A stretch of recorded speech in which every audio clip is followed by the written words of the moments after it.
Time for convening having arrived, the Senate will come to order. Would ask that unauthorized visitors exit the chamber at this time as the Senate is coming to order. It's now my distinct privilege to call upon the distinguished senator from the 53rd. Good morning, Mr. President. This day reminds me of the old T-Bone Walker song that Greg Allman sewed. It's called It's a Stormy Monday. So we'll enjoy that a little later today. The journal's been read and found to be correct. Thank you, Senator, for your good works on the journal. Is there objection dispensing with the reading of the journal? Reading of the journal is dispensed with. Is there objection to confirmation of the journal? Chair hears none, and the journal is confirmed. All senators having bills and resolutions to introduce, please bring them to the Secretary's desk at this time. First reading in reference of Senate bills and resolutions. Senate Bill 490 by Senator Lucas of the 26th, a bill entitled Enactment Title 40 of the OCGA relating to revenue and taxation. Finance Committee. Senate Resolution 1049 by Senator James of the 35th and others, a resolution creating the Senate Cross-Media Development Study Committee for other purposes. Rules Committee. Senate Resolution 1056 by Senator C of the 34th, a resolution creating the Senate Study Committee on Adult Changing Stations and Commercial Public Safety. Senate Resolution 1058 by Senator Anderson of the 43rd and others, a resolution urging the United Insurance and Labor. Mr. President, that concludes the order. First reading in reference of House bills and resolutions. House Bill 1011 by Reverend Gasaway of the 28th and others, a bill entitled Enactment and Act to provide a new charter for the town of Martin, improving State and local governmental operations. House Bill 1025 by Reverend Borkheiser of the 157th and others, a bill entitled An Act to authorize the governing authority of the city of Jessup. State and local governmental operations. House Bill 1037 by Reverend Watson of the 172nd and others, a bill entitled State and local governmental operations. House Bill 1038 by Reverend Hilton of the 95th and others, a bill entitled An Act to authorize State and local governmental operations. House Bill 1039 by Reverend Jaspers of the 11th and others, a bill entitled An Act to create the State Big and Canoe. local governmental operations. House Bill 1044 by Reverend Shaw of the 176 and others, a bill entitled An Act to amend and Act providing State and local governmental operations. House Bill 1047 by Reverend Jackson of the 128th, a bill entitled An Act to amend and Act to create the State Court of Washington. State and local governmental operations. House Bill 1048 by Reverend Ballinger of the 23rd and others, a bill entitled An Act to amend and Act to supplement the salary of the judge of the Superior Courts of the Blue Ridge Judicial Circuit. State and local governmental operations. House Bill 1049 by Reverend Ballinger of the 23rd and others, a bill entitled An Act to amend and Act to create the State Court of Cherokee County, approved April 15, 1996, so as to State and local governmental operations. House Bill 1750 by Reverend Dickey of the 140th and others, a bill entitled An Act to amend and Act providing a new charter for the city of Byron, approved March 13th. State and local governmental operations. Mr. President, that concludes the order. Secretary will read reports of standing committees. Mr. President, Senate Committee on Finance has had consideration of the following legislation instructing the board of the same batch of Senate following recommendation. House Bill 314 do pass by substitute. House Bill 696 do pass by substitute. Senator Huffstetler of 52nd. Mr. President, Senate Committee on Government Oversight has had consideration of the following legislation instructing the board of the same batch of Senate following recommendation. House Bill 783 do pass by substitute. Senator Heath of the 31st. Mr. President, Senate Committee on Judiciary has had consideration of the following legislation instructing the board of the same batch of Senate following recommendation. House Bill 890 do pass. Senator Stone of the 23rd. Mr. President, Senate Committee on Ethics has had consideration of the following legislation instructing the board of the same batch of Senate following recommendation. House Bill 973 do pass by substitute. Senator Burke of the 11th. Mr. President, Senate Committee on Health and Human Services has had consideration of the following legislation instructing the board of the same batch of Senate following recommendation. House Bill 161 do pass by substitute. Senator Untum of the 45th. Mr. President, Senate Committee on Finance has had consideration of the following legislation instructing me to report the same back to the Senate following recommendation. House Bill 59 do pass by substitute. House Bill 357 do pass by substitute. House Bill 658 do pass by substitute. House Bill 735 do pass by substitute. House Bill 749 do pass by Senator Huffstetler of 52nd. Mr. President, Senate Committee on Agriculture and Consumer Affairs has had consideration on the following legislation instructing the board same back to the Senate following recommendation. House Bill 904 do pass by substitute. Senator Wilkinson of the 50th. Mr. President, Senate Committee on Agriculture and Consumer Affairs has had consideration on the following legislation instructing the board of same back to the Senate following recommendation. Senate Resolution 989 do pass. House Bill 40 do pass. Senator Wilkinson of the 50th. Mr. President, Senate Committee on Regulated Industries and Utilities has had consideration following legislation instructing me to support the same back to the Senate following recommendation. House Bill 118 do pass by substitute. House Bill 636 do pass. House Bill 887 do pass by substitute. Senator again of the 47th. And Mr. President, the Senate Committee on State and Local Government Operations had a consideration of the following legislation instructing the board of same back to the Senate following recommendation. Senate Bill 489 do pass. House Bill 1022 do pass. House Bill 126 do pass. House Bill 1028 do pass. House Bill 1030 do pass. House Bill 1031 do pass. House Bill 1033 do pass. House Bill 1034 do pass. House Bill 1024 do pass. And Senator Kirk of the 13th. Mr. President, that concludes the order. Secretary will read bills and resolutions for the second time.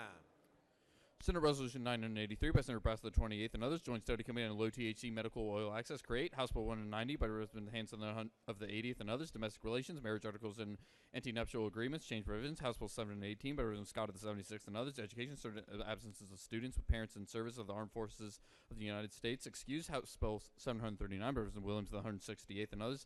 Tracy Rainey Act and Act. House Bill 769 by Reverend Thomas of the 56th and others. CJ's Law and Act. House Bill 779 by Reverend Powell of the 32nd and others. Emergency Management, Homeland Security Division provisions. House Bill 782 by the Reverend Rhodes of the 120th and others. Crimes and Offenses provisions relating to permissible users with access to prescription drug monitoring program database. Revised. House Bill 834 by Representative Ballinger of the 23rd and others. Landlord intended termination of a rental or lease agreement under circumstances involving family violence. Provide. House Bill 878 by the Clerk of the 147th and others. Insurance cancellation of an insurance policy by an insured. Change certain provisions. House Bill 982 by Reverend Nimmer of the 178th and others. Courts relative searches conducted by DFCS. Change provisions. House Bill 992 by Reverend Law of the 122nd and others. Health use of automated external defibrillators and eliminate certain requirements.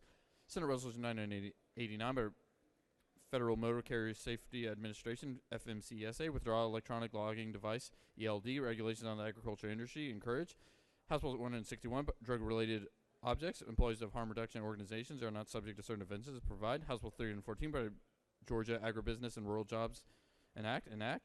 House Bill 636, Georgia Genetic Counselors Act and Act. House Bill 658, Excise Tax, Rooms, Lodging, and Accommodations. Removes sunset day for the time during which a certain tax may be collected.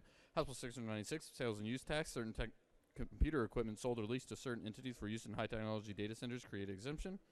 House Bill 735. Income tax credits, expenditures on the maintenance of a railroad track owned or leased by a Class 3 railroad. Create. House Bill 749, income tax, retirement income is applicable as a retirement benefit from non-civilian service in the United States Armed Forces. Clarifying the exemption. House Bill 783, administrative procedure, provisions creating inactive boards, panels, authorities, and other such bodies. Repeal. House Bill 887, Georgia Communications Service Tax and Act. House Bill 890, crimes and offenses, make it unlawful to use an emergency exit after having shoplifted. House Bill 904, torts, effective a landowner changing an admission price or fee. Clarify provisions. House Bill 973, ethics in government. Lobbyists shall acknowledge and agree to abide by sexual harassment policy of Georgia General Assembly provisions. Mr. President, that concludes the order. Ladies and gentlemen of the Senate, it is now time for the morning roll call. Time for the morning roll call. Are there any motions to excuse? Chair recognizes Senator from the 22nd. Thank you, Mr. President. Unanimous consent, please, to excuse the senators from the 33rd, from the 26th, and the 43rd, please, for business outside the Capitol. 33rd, 26th, and 43rd. Without objection, senators will be excused. Chair now recognizes the distinguished senator from Cobb County, Senator from 37th.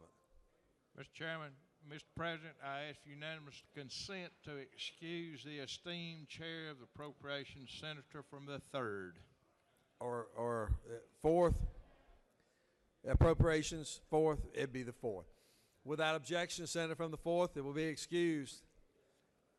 Chair now recognizes Senator from Coweta County, Senator from 28th. Thank you, Mr. President. I ask for unanimous consent to excuse the senator from the 27th for business inside the Capitol. 27th.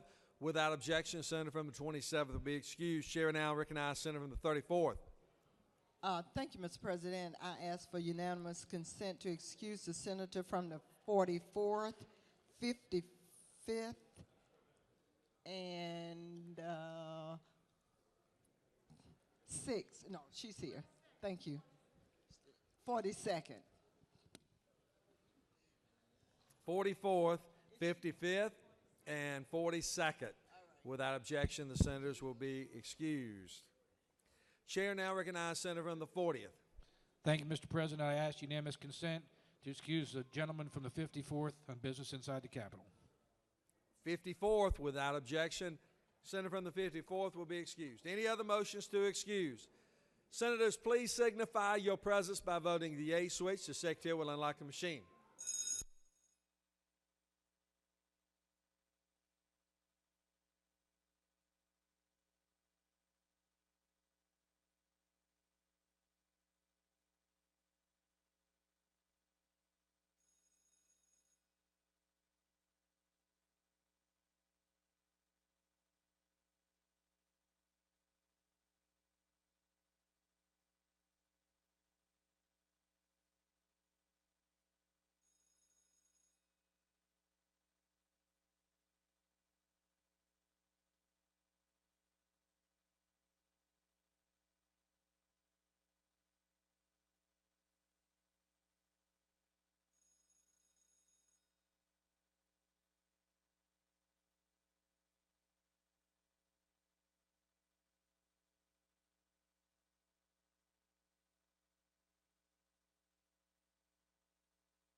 Let me recognize the senator from the 56th, to recognize the group in the gallery. Thank you, Mr. President. Very excited to have some folks from Roswell for our home stretch, which has been around for 25 years. My friend Roger Wise, who all we know, and everybody here. If you guys could stand up in the gallery, thank you for all the great work that you continue to do in our community to help out those who need some transitional housing.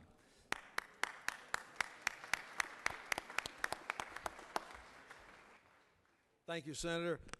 Before we have our morning devotion, we have a very special guest that is present with us today, and it is really a great, great honor to have Herman Cain drop by at my request today.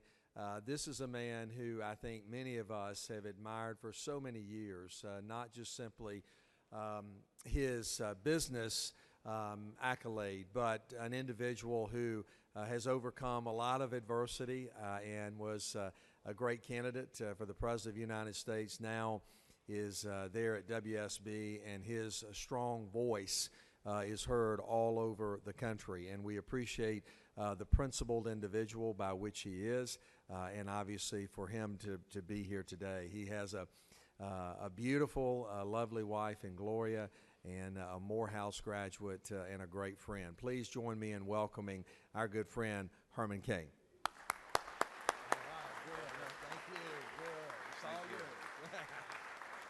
Thank you. First, I'd like to extend my thanks to Lieutenant Governor Cagle, the members of this chamber, and as I look around this chamber, it makes me remember and realize I have a lot of friends in here. Butch Miller's one of them. It's too many to call all of the names, but I'm delighted to be here for two very distinct reasons, in addition to the honor that the Lieutenant Governor has bestowed upon me. The first reason is quite simple. America is open for business. Second point, Georgia is open for business. All you have to do is look at the success of the new Tax and Jobs Act, lower taxes for businesses and individuals. But there's one other component of that new tax bill that many people may not know about, and it's called the Opportunity Zone. An Opportunity Zone is in the current bill. It doesn't have to be passed, it's already law. And it says that if there is an area in your district that is defined as economically depressed, and the governor signs off on it, investments in those areas can have deferred taxes on capital gains for 5 years, 7 years, and 10 years. At the 5-year mark, your capital gains taxes will go down by 10%. At the 7-year mark, if that money is still there and working, it'll go down by an additional 5%.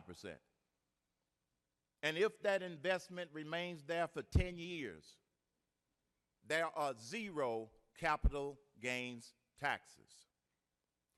This isn't a proposal, folks. This is already in the law. And I wanted to make you aware of it such that you could take advantage of it. Senator Tim Scott of South Carolina was the one who pushed for this to be in that bill. And one of the big challenges that he has, and many of us have, is to make sure that people know about these opportunities. These opportunities complement perfectly some of the initiatives that Lieutenant Governor Cagle has initiated, because this is about raising and lifting all boats. And if we lift all boats of those that are the most needy in this state and in this nation, America will not only be the greatest country in the world, America will remain the greatest country in the world. Thank you for this opportunity.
If I could have the Senate's attention for just a moment, I would like to present the Doctor of the Day. Dr. Steve Tuck is a native of Dalton, Georgia, and received his undergraduate from the University of Alabama. Please no booze at the present time. And his medical degree from Mercer University. He is an internal medicine and has practiced for 31 years, and we are very, very honored that he is here. He is a resident now of Macon with his family and has come to give of his time and resources today, and we are very, very honored that he would do so. Doctor, it's now my honor to present to you Dr. Steve Tuck. I appreciate the opportunity of being here. I've gotten to do this several times through my years of practice in Georgia, and as my kids have gotten older, I've realized what a sacrifice it is for y'all to be here for this length of time, away from your families and your jobs, your businesses, and I do appreciate all the hard work that the legislature does. Thank you.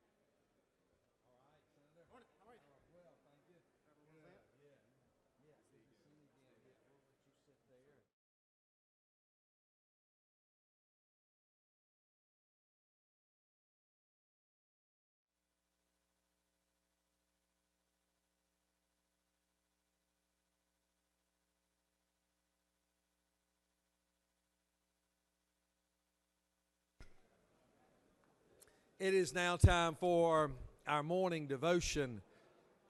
It's time for our morning devotion. Would ask that all senators please take your seats and cease all audible conversation at this time. We are in store for a real treat with our chaplain of the day, and we are very honored that he would travel from Snellville to be with us today.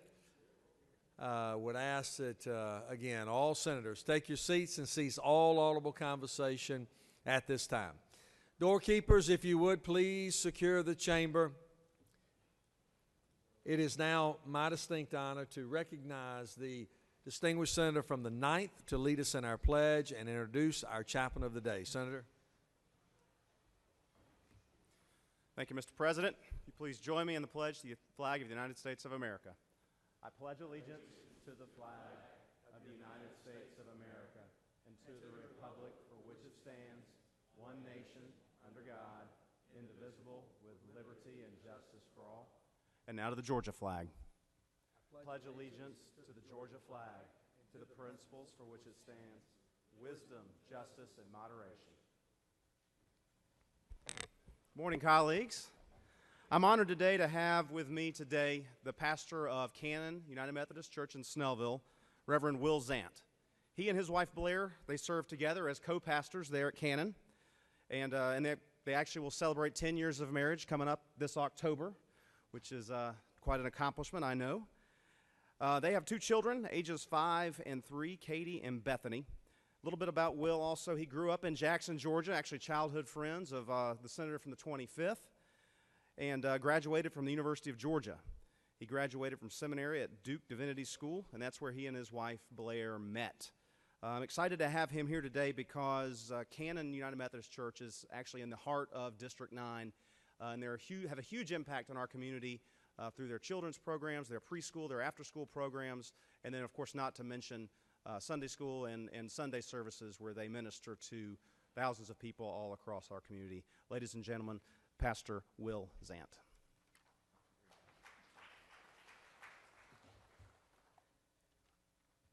Indeed, it's a privilege to be here. So thankful for this invitation from PK. And I did grow up with Senator Jones. He and I played backyard football together in Jackson, Georgia. But it's a privilege to be here and to represent Canon United Methodist Church. My wife and I are co-senior pastors, which is an unusual thing. And on most days, it works out beautifully. She's an amazing, amazing partner in ministry. As I was preparing today, I asked myself, who in the Bible held public office? And I started to think about it, and the character of Joseph leaped off the page to me from the book of Genesis. We learn about Joseph and how he and the Pharaoh worked together in charge over all of Egypt. He was Pharaoh's right-hand man, and he governed righteously, inspiring people and ensuring people had food to eat. If you remember the story, there was great abundance in the land of Egypt, and Joseph had the foresight to save up for 7 years of famine that would follow. But Joseph had a tough life as well. His 11 brothers sold him into slavery. He was falsely accused of a crime and was thrown into jail. But God made a way, and through Joseph's ability to interpret dreams, he rose to a great position of power. As the story unfolds, we see how God used him in this position. It turns out that God wanted to save Joseph's family through this position, even though he wasn't aware of it at the time, to save them from this ravage of famine. The twists and turns of Joseph's life helped him to rise to this position to save them. At the end of the story, Joseph's brothers want to apologize for having thrown him into slavery. Joseph says these words to them. He says, "You intended to do me harm, but God intended it for good." See, from a human perspective, Joseph's life was full of betrayal and pain and dashed dreams. I imagine we have those at times as well. But when he views it from God's perspective, Joseph sees that God was clearly working through his life. God was clearly orchestrating the plans, even though he was not aware of it. When have you experienced circumstances that might feel like a failure? I mentioned, or this was mentioned earlier, I attended Duke Divinity School, and let me begin by saying I'm a Georgia Bulldog at heart, except during basketball season in March. Then I cheer for Duke. But I do remember going to Duke, and I really wanted to be a part of the Duke Chapel's internship program. It was a paid internship. I worked really hard. I worked day and night working on rehearsing my presentation for the interview, and it just didn't work out. They never gave me a call back. Still wondering when that call was coming. But I remember hearing that one of my good friends, Chris, got the position, and I was just devastated, absolutely devastated that I didn't get the job.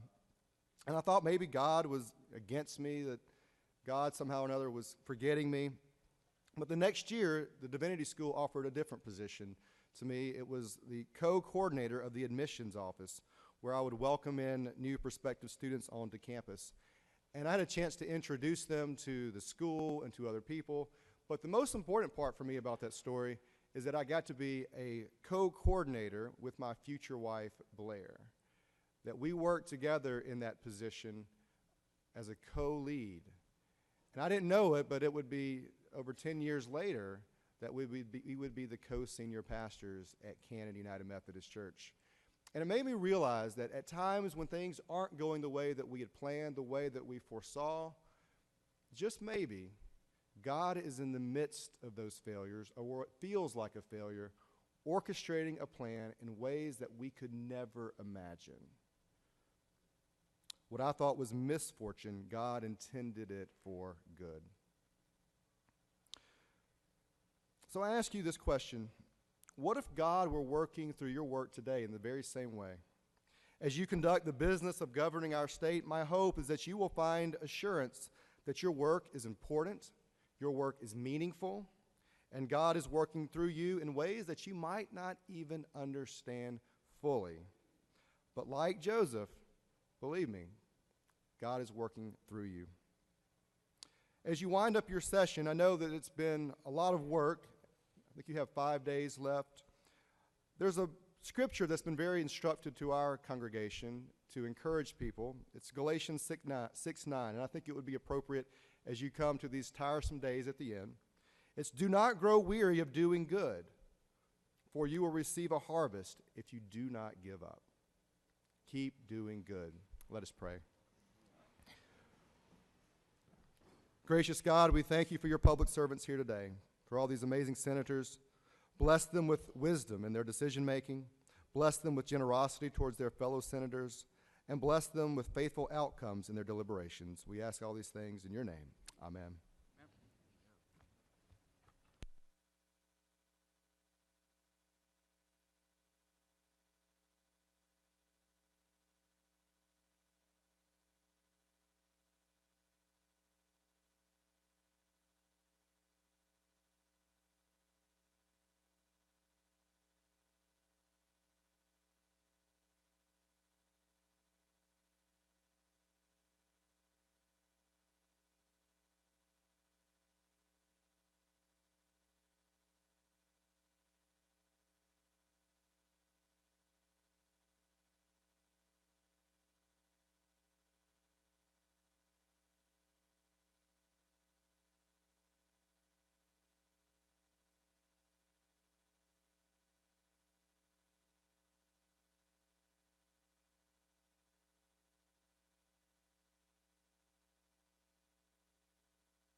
We have some special guests that we would like to recognize at this time.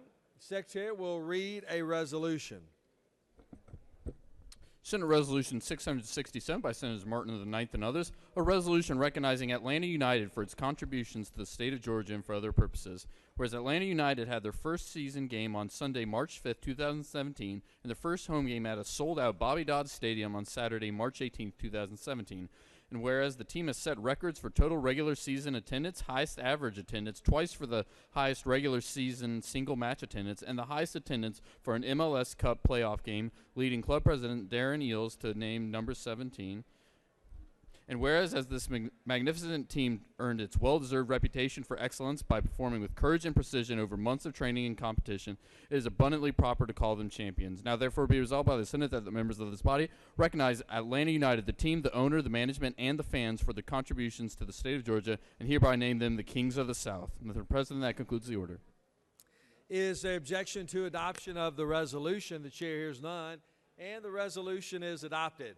We are very, very proud of our Atlanta United and the wonderful, wonderful program that they have put together in such a short period of time, along with the entertainment factor that it goes along with it and the diversity in which the fans exist. Soccer is a huge sport worldwide, and it is great to have them here present in Atlanta. To speak to the resolution and recognize our special guest, it is now my honor to call upon the distinguished senator from the 9th. Thank you, Mr. President. I'm busy up here this morning. I am truly honored today to be able to present this resolution on behalf of the Georgia Senate to Atlanta United. When this franchise was announced, there were many doubters around the country that said, can Atlanta really be a soccer town? Can they succeed? Well, I think that we've shown in our first season and now in season 2 that there really isn't a better soccer town anywhere in the United States. Atlanta has shattered attendance records. They have huge involvement in their supporters clubs. I want to mention each one of those: Terminus Legion, Footy Mob, The Faction, and Resurgence. We were the first expansion team to make the playoffs since 2009. And we have one of the most exciting young teams in the MLS that is led by a legendary coach, Tata Martinez. The soccer is up-tempo, high pressure, and we routinely punish teams for making a small mistake. The atmosphere last year in Bobby Dodd Stadium was only matched in the MLS by the atmosphere at Mercedes-Benz Stadium when we opened it for business. Our club has received national and international attention because of the atmosphere on game day and the record-shattering attendance figures. Each week, we not only lead the MLS in attendance, but we often rank in the top 3 or 4 in the world for attendance. And it's a crowd like none other, with people from all backgrounds converging on the Benz. Different cultural, religious, and political perspectives all come together to cheer on the ATL. Now, this success does not happen by accident. To speak to the resolution today, I'm honored to introduce one of the finest gentlemen I've had the pleasure of meeting. Prior to being hired by Arthur Blank, Darren Eales had a distinguished career as a collegiate footballer in the States and played professionally in the United States with quite an impressive goal-scoring record. Now, I think he'd tell you, back in the early 90s, it was pretty tough to make a living playing soccer in the United States. So he very wisely moved back to England and got his law degree from Cambridge University. He began his career in soccer administration with West Bromwich in 2006, and then was later hired by the great Tottenham Hotspur Football Club, in my opinion, probably the best in the world, where he would become the director of football administration. In 2014, Arthur Blank would hire him as the first president for Atlanta United, and he would set up a model for operations in the MLS. Ladies and gentlemen, Mr. Darren Eales.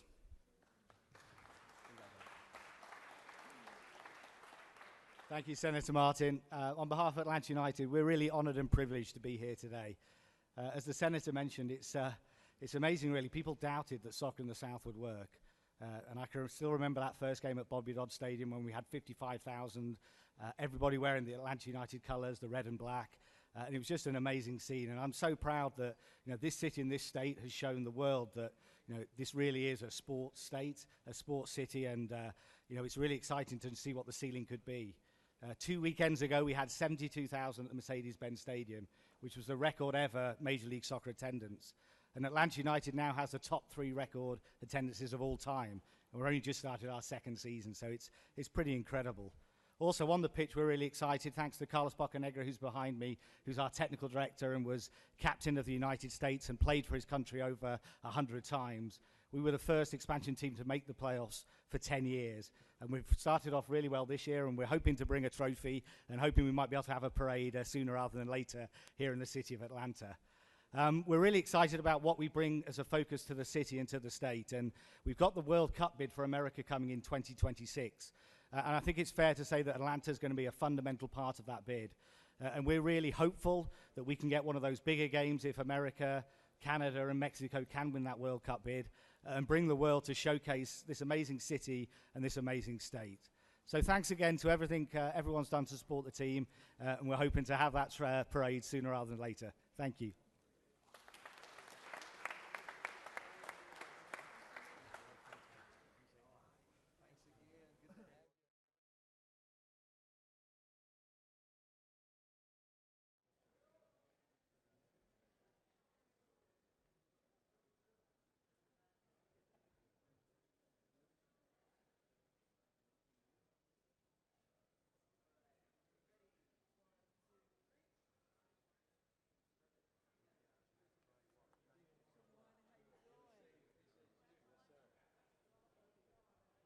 We have another special group we would like to recognize. Secretary will read a resolution. Senate Resolution 964 by Senators Davenport of the 44th and others. A resolution recognizing March 19, 2018 as Spelman College Day at the state capitol and for other purposes. Whereas Spelman College has long been recognized as the leading educator of women of African descent, it is now named among the top 100 liberal arts colleges in the nation and is one of the most selective women's colleges in the United States.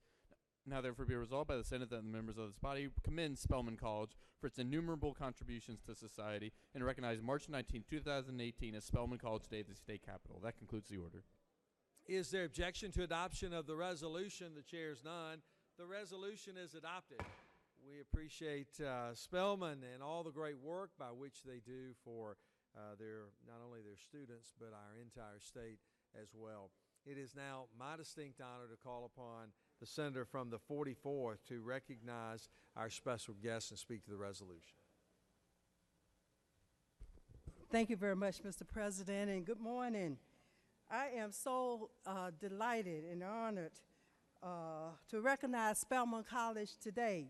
The premier institution was founded in 1881, and I have joining with me today the senator from the 43rd and the senator from the 36th. On the podium today, we have the president of Spelman College, Dr. Mary Smith Campbell. Also, Dr. James Smith, the vice president of college relations. Dr. Vanetta Coleman, the president of the Atlanta chapter of NAASC, and also the immediate past president of the Atlanta chapter, Ms. Pamela Cooper, and Ms. Kiana Perino, the co-chair of social action. This wonderful institution, I'm so glad that I'm a graduate, was founded in 1881, has long been recognized as the leading educator of women of African descent, is now named among the top 100 liberal arts colleges in the nation, and is one of the most selective women colleges in the United States. Spelman College student body comprises of more than 2,100 students from 41 states and 15 foreign countries. We are so honored and delighted to have Spelman College Day at the Capitol. Also joining me are the senators from the 55th, senators from the 39th, and senator from the 35th. Thank you very much. At this time, I'm going to call on the president of Spelman College, Dr. Mary Smith Campbell, to come and give some remarks. Give them a warm welcome. Also, you will also see a sea of women in the gallery. It's a wonderful group that are doing fabulous things. Would you please stand, give Spelman College a Senate welcome.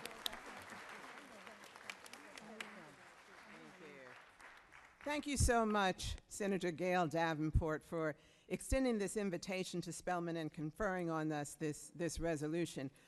Special thanks to our Lieutenant Governor, Cagle, and also to all the members of the Senate. And once again, welcome my Spelman sisters. It's wonderful to be here with you. When I walked into the chambers, Senator Frank Miller turned to me and said, "Spelman, now isn't that the female Harvard?" And I said, "Yes, you're right, it is." But Spelman is very proud of everything that we contribute to the state of Georgia. We're proud of the fact that we have one of the highest 6-year graduation rates for black women of any liberal arts college in the country. We're proud of the fact that among the colleges in the state of Georgia, Spelman is in the top 10 in terms of social mobility. We're proud of the fact that Spelman College graduates more black women who go on to complete a PhD in the sciences than any other college or university in the country. We welcome you to come and visit our campus anytime, and we look forward to a continuing partnership with the state of Georgia. Thank you.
We have another special group we would like to recognize. Secretary will read a resolution. Senate Resolution 1024 by Senator Harbison the 15th, a resolution recognizing and honoring the valiant service of the Special Forces soldiers who were sent to Afghanistan in the immediate aftermath of September 11th and for other purposes, whereas a 12-man team of Special Forces soldiers from Fort Campbell belonging to Operational Detachment Alpha 594 and ODA 595 were sent to Afghanistan immediately following the attacks on September 11, 2001, whereas these valiant soldiers known as the Green Berets were given a two-part mission to work together with the Afghan Northern Alliance to hunt down those behind the September 11th attacks and to destroy the Taliban regime. And whereas the horse soldiers ultimately defeated the Taliban and pushed the surviving members of Al-Qaeda into the mountains of Pakistan, now therefore be resolved by the Senate that the members of this body recognize and honor the valiant service of the Special Forces soldiers who were sent to Afghanistan in the immediate aftermath of September 11th. Mr. President, that concludes the order. Is there objection to adoption of the resolution? Chairs none, and the resolution is adopted. We can never say thank you enough for the men and women who serve our great country and are willing to make remarkable sacrifices on our freedom and protection of our freedom. It is now my distinct honor to call upon the senator from the 15th to speak to the resolution and recognize our very honored guest today. Thank you, Mr. President. I take a great deal of pleasure today in acknowledging the two men standing behind me as being symbolic of the great effort and the spirit of the country immediately following the attack on 9/11. So I was just very enthusiastically, I went to see this movie called 12 Strong, and I was just motivated by that movie, and the men who participated, or at least some of them who participated, were there, and I just really enjoyed meeting them. But it was a symbol of what we were feeling as a country at that time. We wanted to strike back. We were attacked, and we wanted to make sure that we let them know that we were not going to stand for it. And these men behind me were representative of that.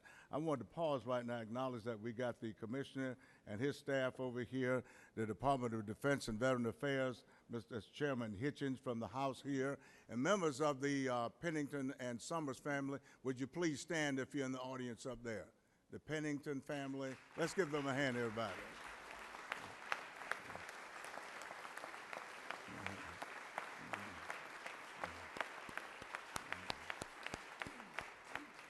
Thank you. We have with us today Chief Warrant Officer retired Robert Bob Pennington and Sergeant First Class retired William Summers, and others with them. I can mention their names: Sergeant First Class Steve Cofrun, Sergeant Major Mike Elmore, Sergeant First Class Bill Bennett, ironically killed in action in Iraq in 2003, and Sergeant Major Vincent Makila.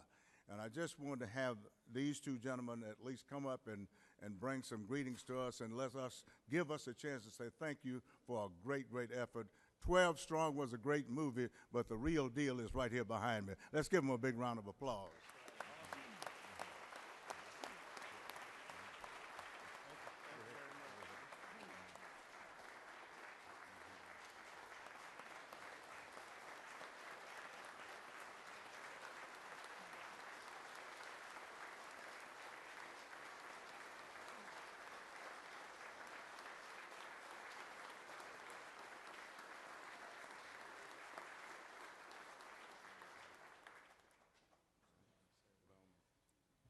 Mr. President, Senator Harbison, thank you all very much. Thank all of you for having us here today. What a unique opportunity and what an honor and just a hallmark moment in our lives. Thank you for recognizing us. It was such a pleasure to see so many other service members here participating today, and I just would ask, don't forget them. Every one of us answered that call and has continued to answer that call even today. Please don't forget them. Thank you so much for recognizing us.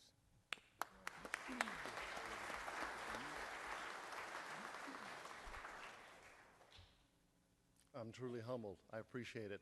I want to thank Senator Harbison and the great state of Georgia. I'm glad to be back home. 30 plus years, all over the country, the world. I was glad to serve my nation. I want to thank you all for being here, my family, Will's family. God bless and Godspeed. Well done, well done. Let's step down and do a picture, guys.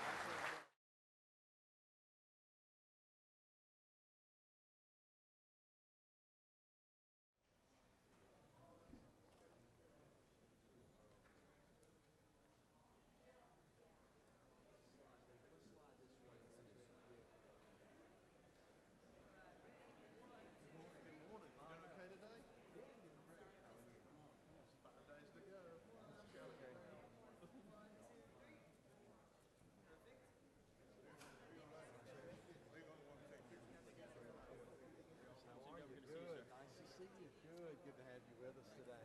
Thanks again. Yeah, good.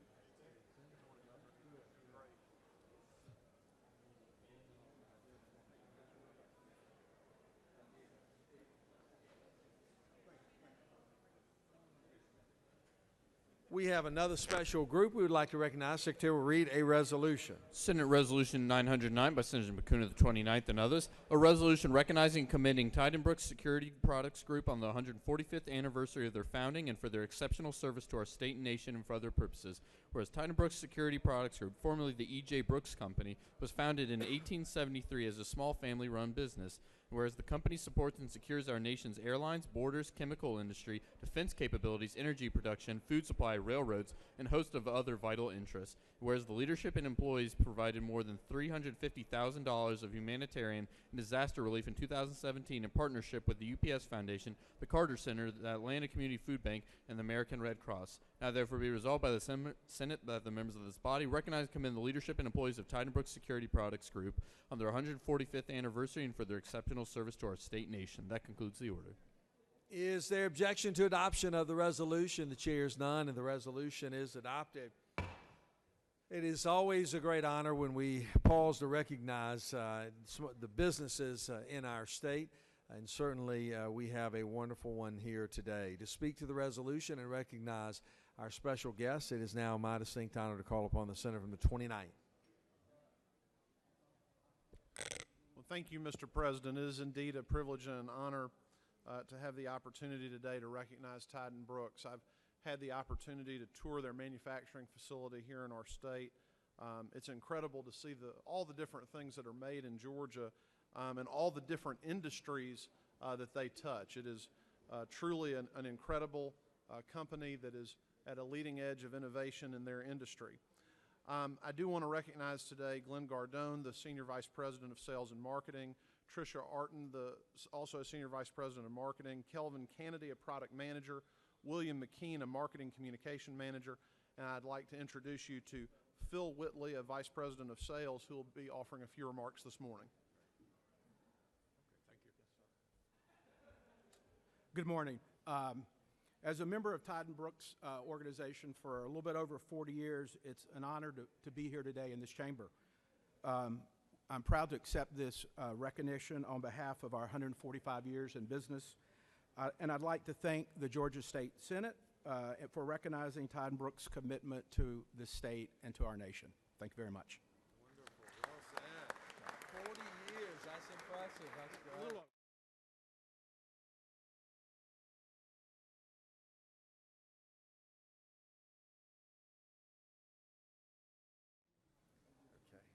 We have another special group we'd like to recognize. Senate Resolution 999 by Senator Payne of the 54th and others, a resolution honoring Lucas Andrew Warren for becoming the first Gerber spokesbaby with special needs and for other purposes.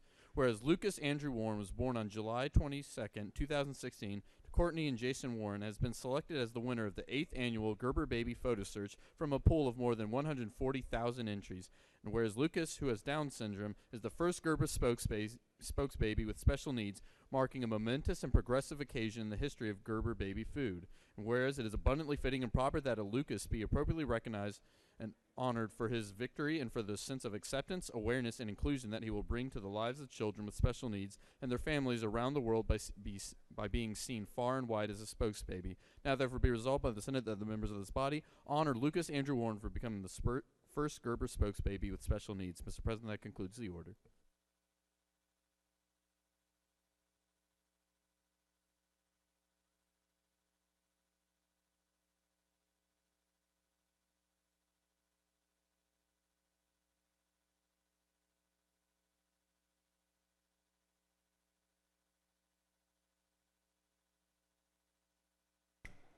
Is there objection to adoption of the resolution? The chair hears none, and the resolution is adopted. It's not every day you get a Gerber baby here in the chamber, and we are very, very honored to have this special young man. And to speak the resolution and recognize our special guest, it is now my distinct honor to call upon the senator from the 54th. Thank you, Mr. President. Today is an honor for me because this family is very dear and precious to our community and has become very precious. Last month, Gerber released, out of 40,000 children being selected, the 2018 Gerber baby was selected from Dalton, Georgia, the first ever special needs child to be selected as a Gerber baby. And so I wanted to have the Warren family here, and we have Lucas Warren, Jason Warren, Courtney Warren, and Spacey Spector, and Sarah Dixon are up in the chamber with us. But I wanted to have this opportunity just to say thank you. Thank you to Lucas, because Lucas and his mother and Gerber Corporation, what they reminded us is Lucas is all of us. Lucas could have been my child. He could be my son. Lucas could be my daughter. Lucas represents our past, and he represents our future. And so I am just so thankful and honored to have the family come today and let us honor them, because what Lucas reminds us all is at the end of the day, we all serve under one God, and God gives each and every one of us an individual purpose. And Lucas's purpose was to bring meaning and a reminder to every one of us in this room that we all have great purpose in life. And it is my honor and to introduce his father, Jason, who would like to say a word of thank you. Thank y'all for having us come down today. I just want to say thank you from all of us, from the Warren family. If you get anything out of today, just smile, knowing that Lucas is here. It's a very humbling moment.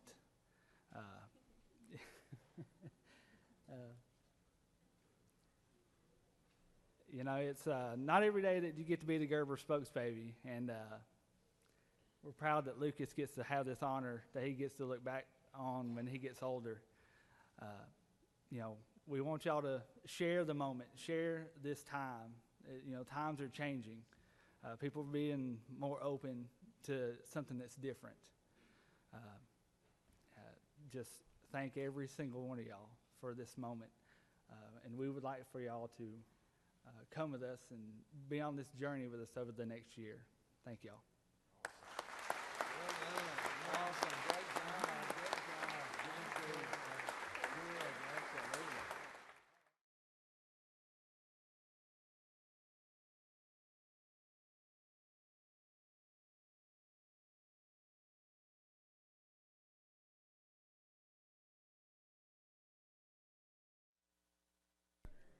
We have another special group we'd like to recognize. Secretary will read a resolution. Senate Resolution 903 by Senators Kirkpatrick to the 32nd and others, a resolution recognizing and honoring the military commanders of the 94th Airlift Wing at Dobbins Air Reserve Base and for other purposes. Whereas Dobbins Air Reserve Base is a multi-service installation located 16 miles northwest of downtown Atlanta and is one of only 9 standalone reserve bases in the Air Force Reserve. Whereas it is home to the 94th Airlift Wing, 22nd Air Force Headquarters, Lockheed Martin Plant 6, Georgia National Guard Headquarters, Navy Operational Support Center Atlanta, and units of the Army Reserve, Marine Reserve, and Civilian Air Patrol. And whereas it is abundantly fitting and proper that Dobbins Air Reserve Base be recognized for its contributions to the economy of Georgia as well as to the United States Air Force, and that its military commanders be honored for their valiant service. Now therefore be resolved by the Senate that the members of this body recognize and honor the military commanders of the 94th Airlift Wing at Dobbins Air Reserve Base. Mr. President, that concludes the order. Is there objection to adoption of the resolution? The chair hears none, and the resolution is adopted. It is a great honor to have Dobbins represented here today. We appreciate their great service, not just to our country, but certainly the tremendous impact they have to our great state. To speak to the resolution and recognize our special guest, it is now my honor to call upon the senator from the 32nd. Thank you, Mr. President, members and guests. It's my privilege to honor my distinguished guest from Dobbins Air Reserve Base in Marietta, and I want to thank Representative John Carson for organizing this. Also, we have other special guests, Brigadier General Richard Kimball, 94th Air Wing Commander, Colonel Marty Hughes, 94th Mission Support Group Commander, CMS Sergeant Imelda Johnson, 22nd Air Force Command Chief, and 2nd Lieutenant Alan Abernathy, 94th Airlift Wing Public Affairs, as well as Pam Yonker, Honor Route Commanders Program. Dobbins is a great asset not only to my district and to Cobb County, but the entire state. Dobbins is home to all branches of the service, including the 94th Airlift Wing, 22nd Air Force, Georgia National Guard, the FBI, the U.S. Army Reserve, and the Army National Guard, 4th Reconnaissance Battalion, 4th Marine Logistics Group, and is the only military facility in the entire metro area.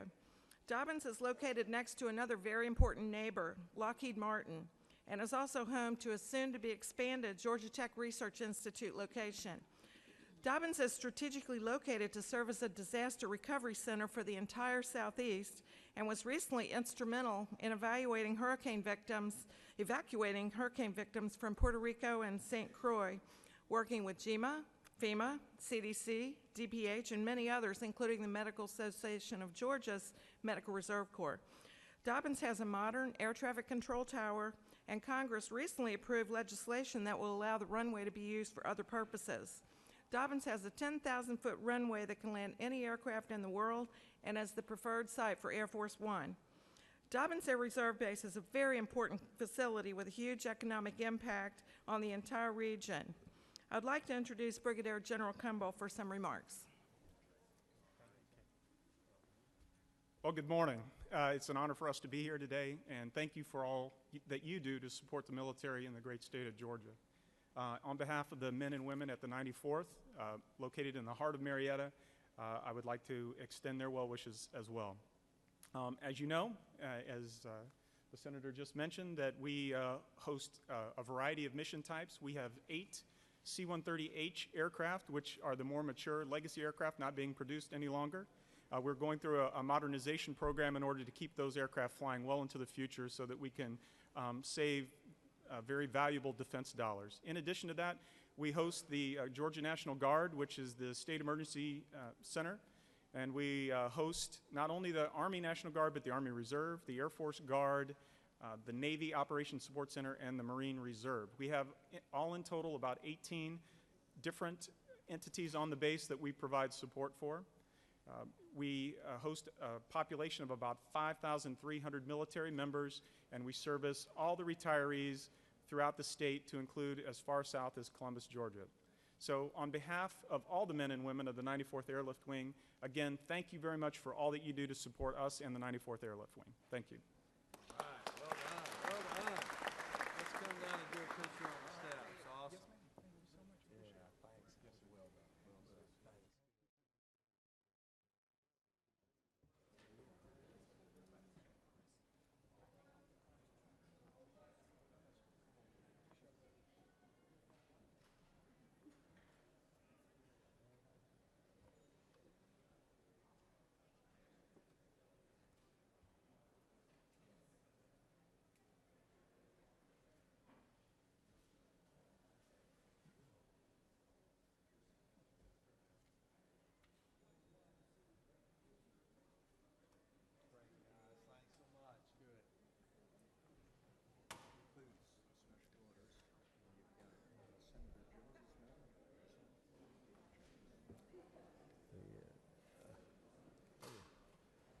We'd like to welcome to the floor of the Senate the mother of the senator from the 25th, Ms. Jones. Good to have you with us as well today. Thank you so much. Bless your heart for raising such a rowdy son. Are there any unanimous consent? Senators wishing to rise on a point of personal privilege. Chair recognizes Senator from the 18th.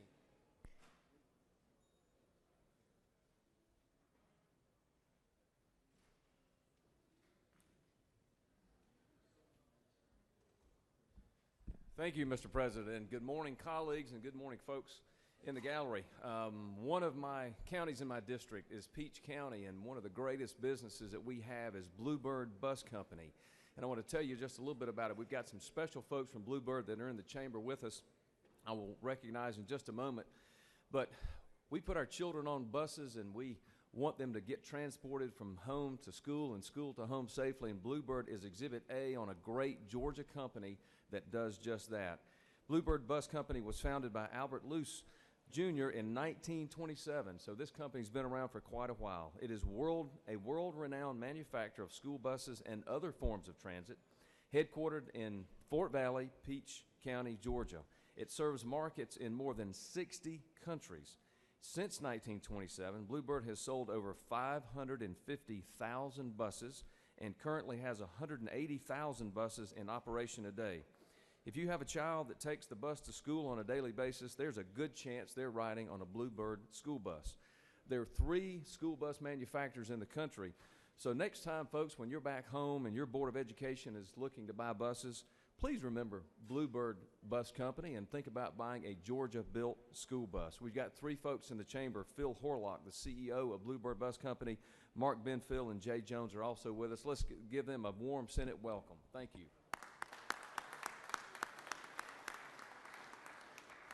And I've got a resolution to present to them, and Mr. President, I yield the well. Thank you, Senator. Chair recognizes Senator from the 29th on a point of personal privilege.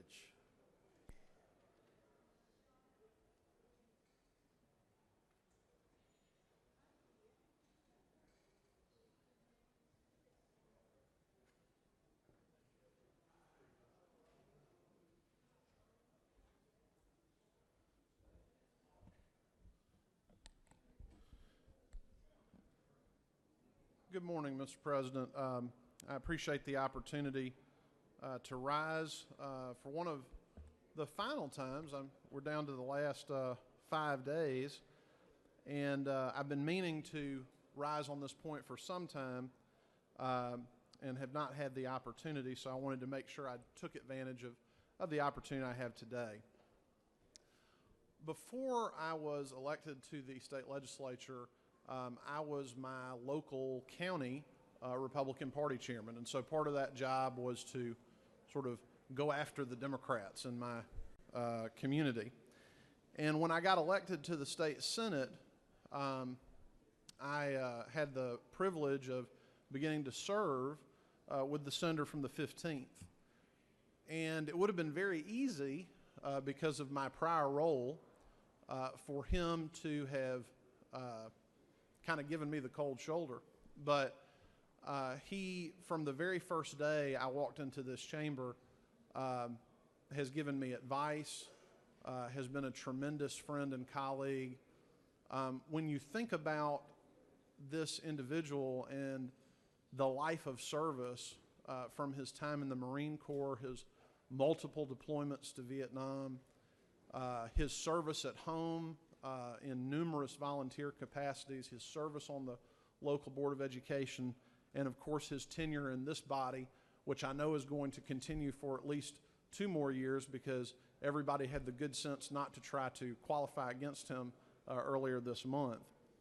But I can tell you, as someone who has spent 11 years now as a Rotarian, we're supposed to live by something called the 4-way test. And the 4-way test is it the truth? Is it fair to all concerned? Will it build goodwill and better friendships? And will it be beneficial to all concerned? And you know, if you get up in the morning and try to do that, that's kind of a hard thing to accomplish, to be completely honest with you. But the senator from the 15th, with all the things that go on, I've never heard him say an ill word about anybody. He always has a word of encouragement, always asking about, you know, how's your family? How are things going? And he's really lived his life, in my opinion, by the 4-way test. So I just wanted to use a few moments this morning to let him know how much I value his friendship and his service in this chamber. He's a fine American and an outstanding Georgian. So thank you, Mr. President, for the opportunity to recognize my good friend, the senator from the 15th.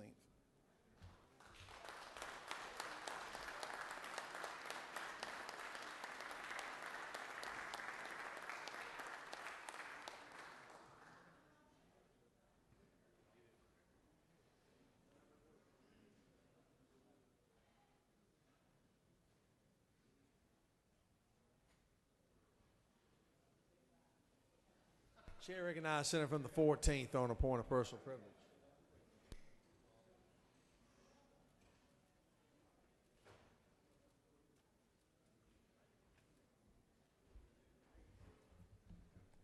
Thank you, Mr. President, members of the Senate. I rise today to honor not only an individual, but a couple of individuals, and then the pursuit of what they're trying to accomplish. I rise today to my right over here. We have a gentleman that you saw earlier today, Joey Jones, who represents not only himself, but he embodies what we did in the military. As you can see, he gave the greatest sacrifice for our country, not only so that we can enjoy freedom, but people around the world. He's here today because we have a privileged resolution I like to read for the Zach Brown Band. It says, whereas Zach Brown, a native of Georgia and Grammy Award-winning artist, has dedicated himself to service to others and through his passion for philanthropy, whereas a young man, he was a camp counselor who was passionate about his campers and viewed each summer as an opportunity to encourage personal growth, faith, and traditional values in each and every camper he mentored. whereas he has consistently displayed unfettered patriotism and devotion to our military men and women. His patriotism extends to its promotion of American-made and locally sourced products at his Southern Ground studio, whereas Zach, through founding Camp Southern Ground, has fostered an inclusive community for children of all backgrounds with a special focus on children with autism, learning and attention issues, and social or emotional challenges. Whereas Camp Southern Ground also serves as a place for families of military members to come together as a community, whereas the camp sprawls more than 400 acres, where it provides extraordinary experiences for children to recognize and magnify the unique gifts within themselves and others in order to profoundly impact the world. Whereas Camp Southern Ground will provide a space for families of veterans suffering from post-deployment illness, such as post-traumatic stress disorder and traumatic brain injury, to enjoy an environment conducive to therapy and rehab. Now, therefore, be it resolved by the Senate, but the members of this body recognize and commend Zach Brown for his outstanding philanthropic endeavor in creating Camp Southern Ground to positively impact the lives of innumerable children and their families while promoting American values and respect for our military. Mr. President, I'd like to honor Zach Brown, Camp Southern Ground, and Joya that's here on behalf of him. Will you please just let him know how much we appreciate him.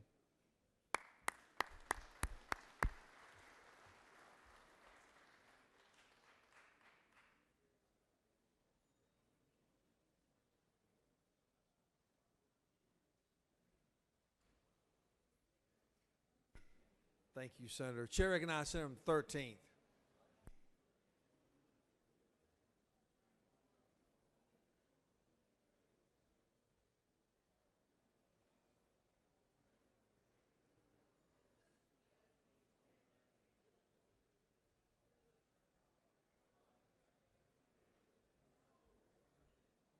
Mr. President, thank you. Can you hear me? Can you hear me now? Thank you. Today is National Hearing Day, Hearing Aid Day. That's why I want to make sure I had your attention. March 19th, many of you signed this resolution.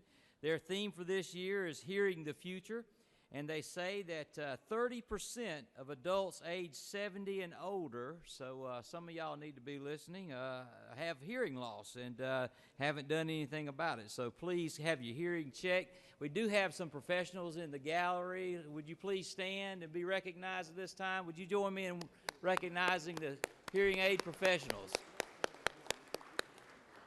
Thank you, Mr. President. I yield the well. Chair recognizes Senator from the 3rd on a point of personal privilege.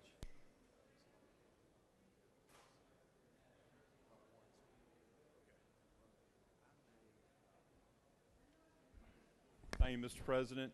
My last 2 times in the well, I've described how other states were ensuring that faith-based foster care and adoption agencies would be able to continue to serve children in need, and that how this was good news for children, especially in long-term foster care, because they were given one more chance to to escape some terrible odds.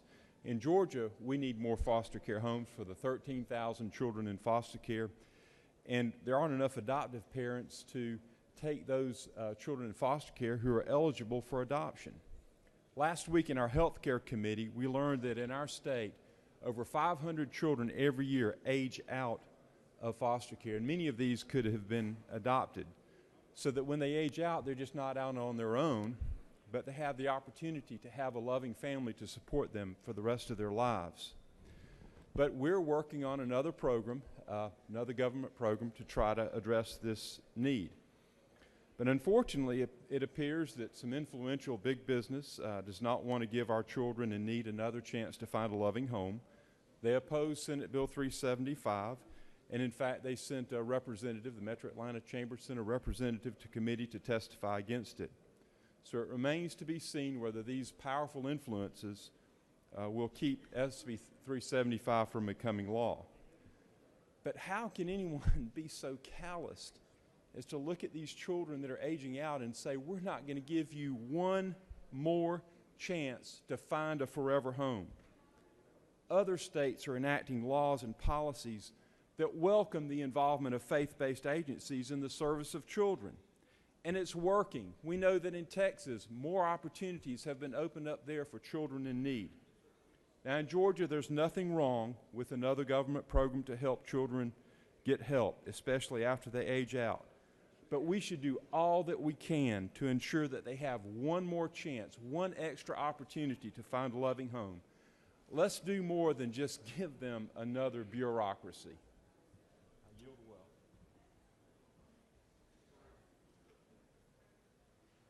Chair recognizes Senator from the 18th again.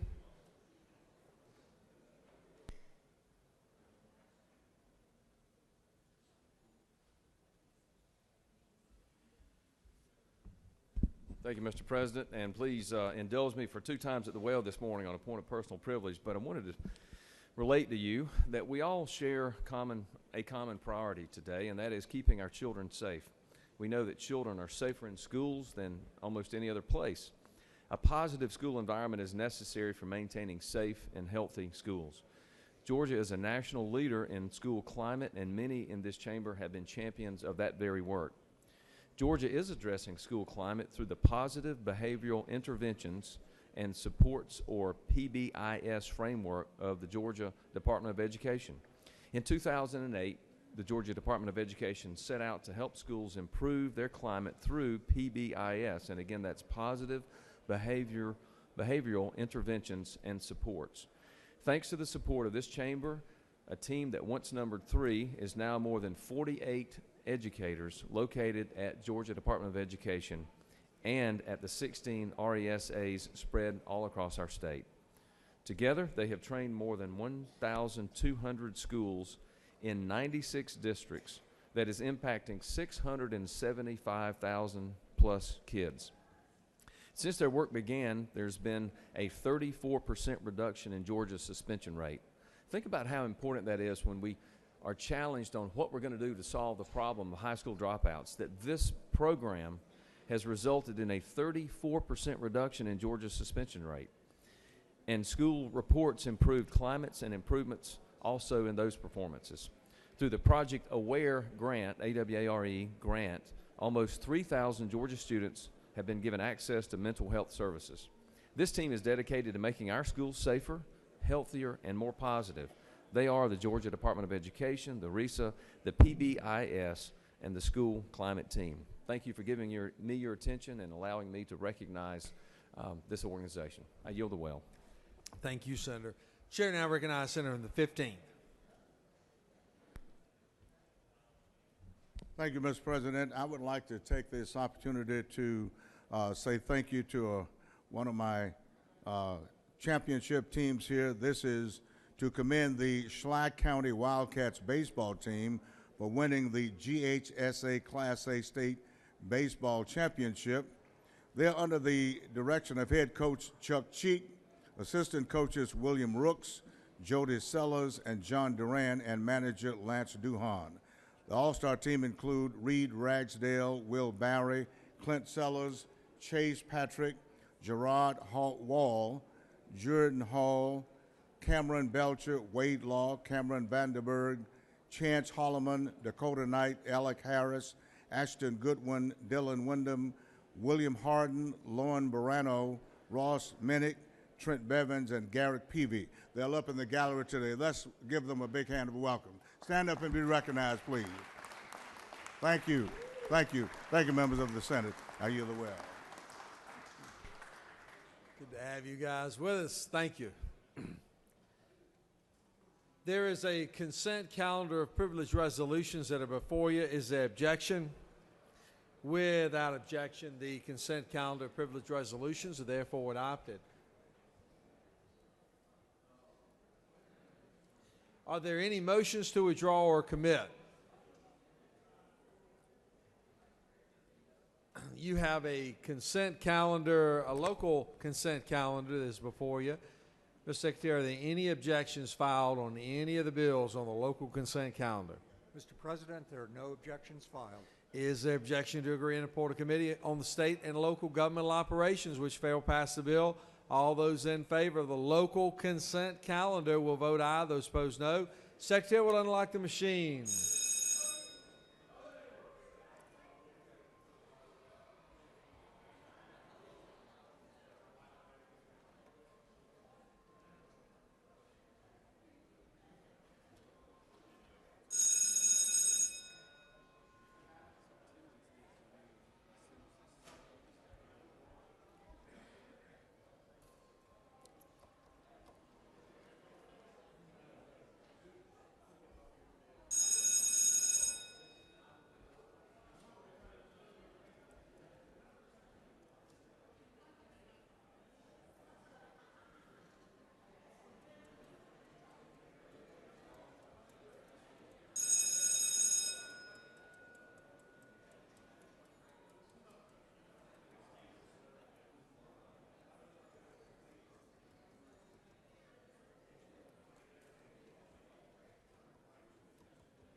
On the local consent calendar, the yeas are 51, the nays are 2, and these bills having received requisite constitutional majorities, therefore adopted.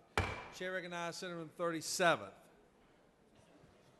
Mr. President, I move the Senate immediately transmit Senate Bill 489 to the House. Asking for the local bill to be immediately transmitted. Is there objection?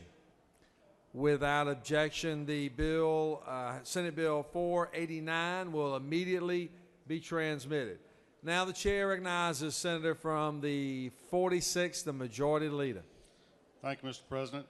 I ask unanimous consent that House Bill 820 and House Bill 793 be engrossed, both finance bills.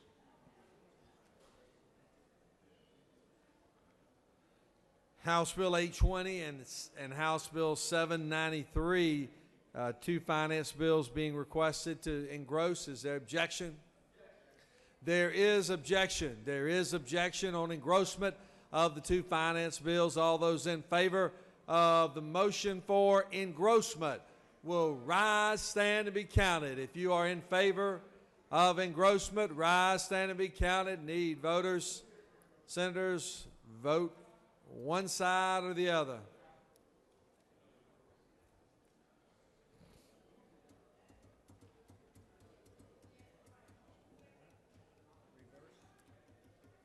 Reverse.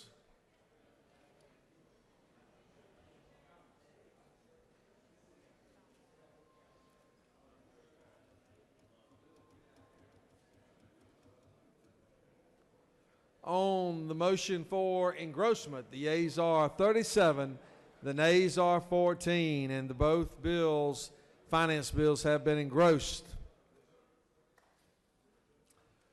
Taking up the first resolution, H.R. Secretary will read H.R. 279.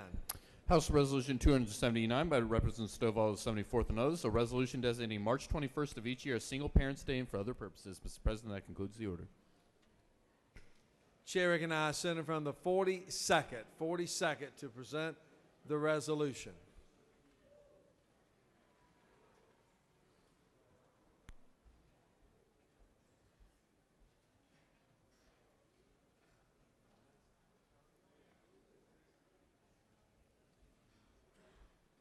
Thank you, Mr. President. I am honored to present House Resolution 279, which will designate March 21st on each year going forward as Single Parent Day in Georgia.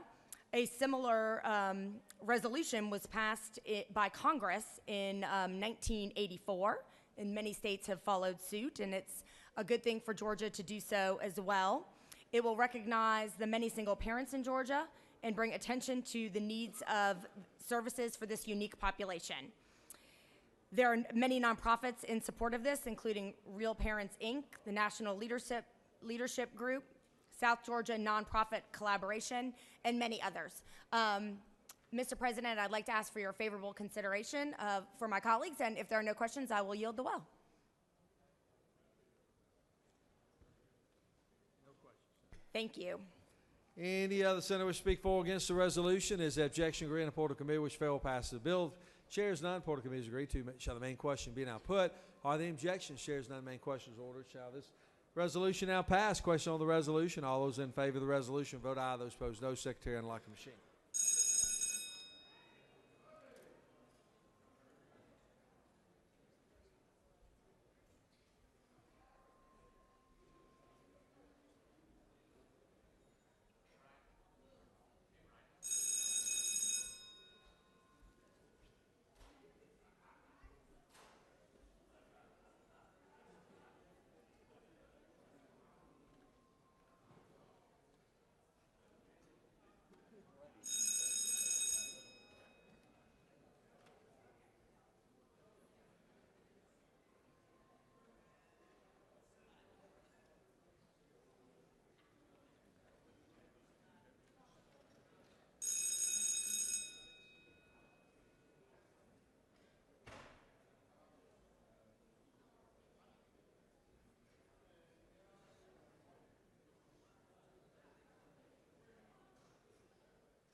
On the passage of the bill, the yeas are 50 and the nays are 0. This bill, MC Rex constitutional majority, is therefore adopted. Secretary will read House Bill 381. House Bill 381 by Reverend Corbett of the 174th and others. The bill will be titled enactment Chapter 7, Title 44 of the OCJ relating to landlord and tenant, so as to enact a new article to provide for the classification of abandoned mobile homes as derelict or intact for purposes of disposal or creation of liens, to provide for a procedure for requesting classifications of an abandoned mobile home as intact or derelict, to provide for notice, to provide for creation of a lien on abandoned mobile homes deemed to be intact and for other purposes. Mr. President, Senate Committee on Judiciary offers the following substitute to House Bill 381. A bill will be titled enactment Chapter 7, Title 44 of the OCJ relating to landlord and tenant, so as to enact provisions for the classification of abandoned mobile homes as derelict or intact for purposes of disposal or filing of liens, to provide for a short title, to provide for legislative intent, to provide for definitions, to provide for a procedure for requesting classification of an abandoned mobile home as intact or derelict, to provide for notice, to provide for a right to file a lien on abandoned mobile homes deemed to be intact and for other purposes. Mr. President, that concludes the order.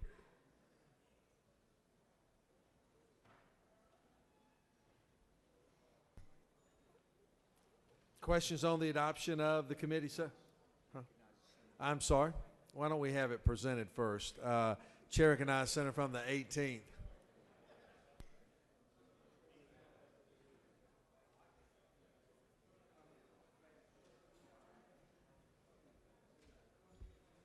Thank you, Mr. President, for that vote of confidence and going straight to the vote, but nonetheless, I'll present it and tell you folks about HB 381. This authorizes local government agents to determine the condition of an abandoned mobile home and creates a judicial process for foreclosing on that home. The problem that we have are abandoned mobile homes on property, and it's a very difficult process for a landowner to get the mobile home removed. Specifically, it allows landowners on whose property an abandoned mobile home is located to ask for a local government agent to assess the condition of the mobile home. The agent then classifies it either as A, intact, or B, derelict, meaning it's not inhabitable. If that agent determines that it's intact, then the landowner can then file a lien for the unpaid rent, and then the process is laid out on how it can be foreclosed on further. And if the agent determines it is derelict, then the court can find that the landowner can dispose of the home within 180 days if they meet all the standards set forth in the bill. I'll be happy to answer any questions.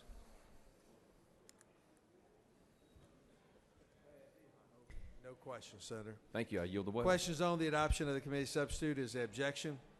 Chair recognizes Senator from the 15th. Mr. President, I ask unanimous consent to excuse the senator from the 5th outside the Capitol building. 5th, without objection, Senator from the 5th will be excused. Is there objection to adoption of the committee substitute? Chair is none. Committee substitute is adopted. Does any other senator wish to speak for or against the bill? Is there objection? Read a report of committee which fail to pass the bill. Chair is none. Report of committee is agreed to. All those in favor of the bill vote aye. Those opposed no. Secretary unlock the machine.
On the pass of the bill, the yeas are 53, the nays are 0.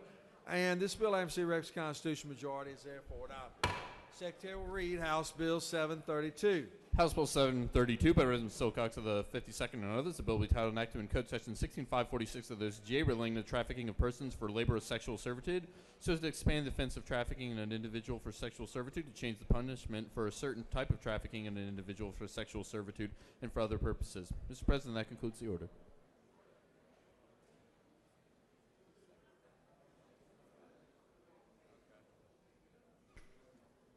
Chair recognizes Senator from the 45th to present the bill.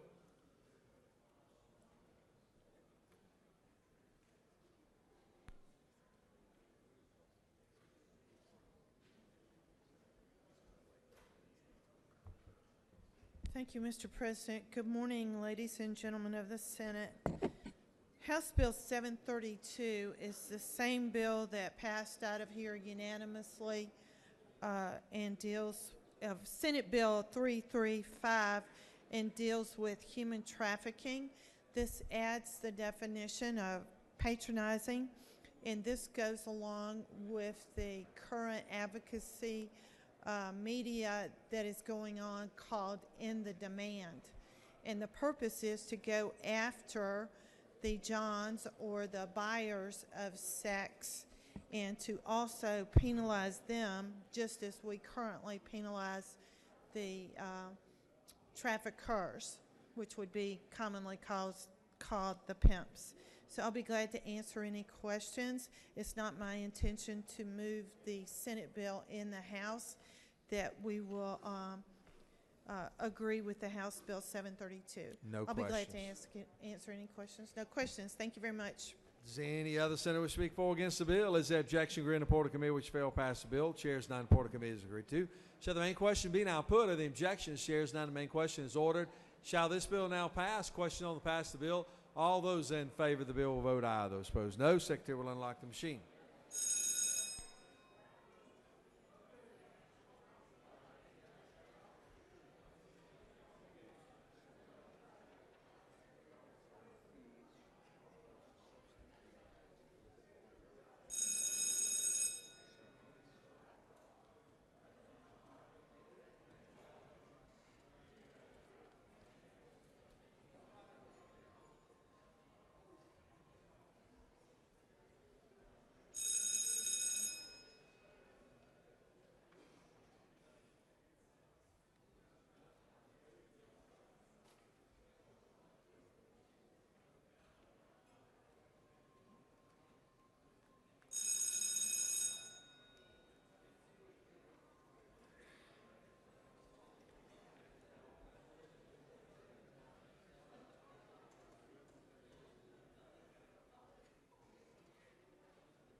On the passage of the bill, the yeas are 51, the nays are 0. This bill, having received Rex Constitution majority, is therefore adopted. Secretary will read House Bill 792. House Bill 792 by Reverend Rogers of the 10th and others, a bill titled enactment Chapter 8 of Title 12 of the OCGA relating to waste management so as to extend the sunset date for certain solid waste surcharges and hazardous waste fees and for other purposes. Mr. President, State Committee on Natural Resources and the Environment offers the following substitute to House Bill 792. A bill to be titled enactment Chapter 8 of Title 12 of the OCGA relating to waste management so as to change the surcharge imposed by host local governments regarding solid waste disposal facilities operated by private enterprises to exempt from such change such facilities permitted for the disposal of construction or demolition waste, to extend the sunset date for certain solid waste surcharges and hazardous waste fees and for other purposes. Mr. President, that concludes the order. Chair now recognizes Senator from the 20th to present the bill. Senator from the 20th. Being distracted by the senator from the 1st.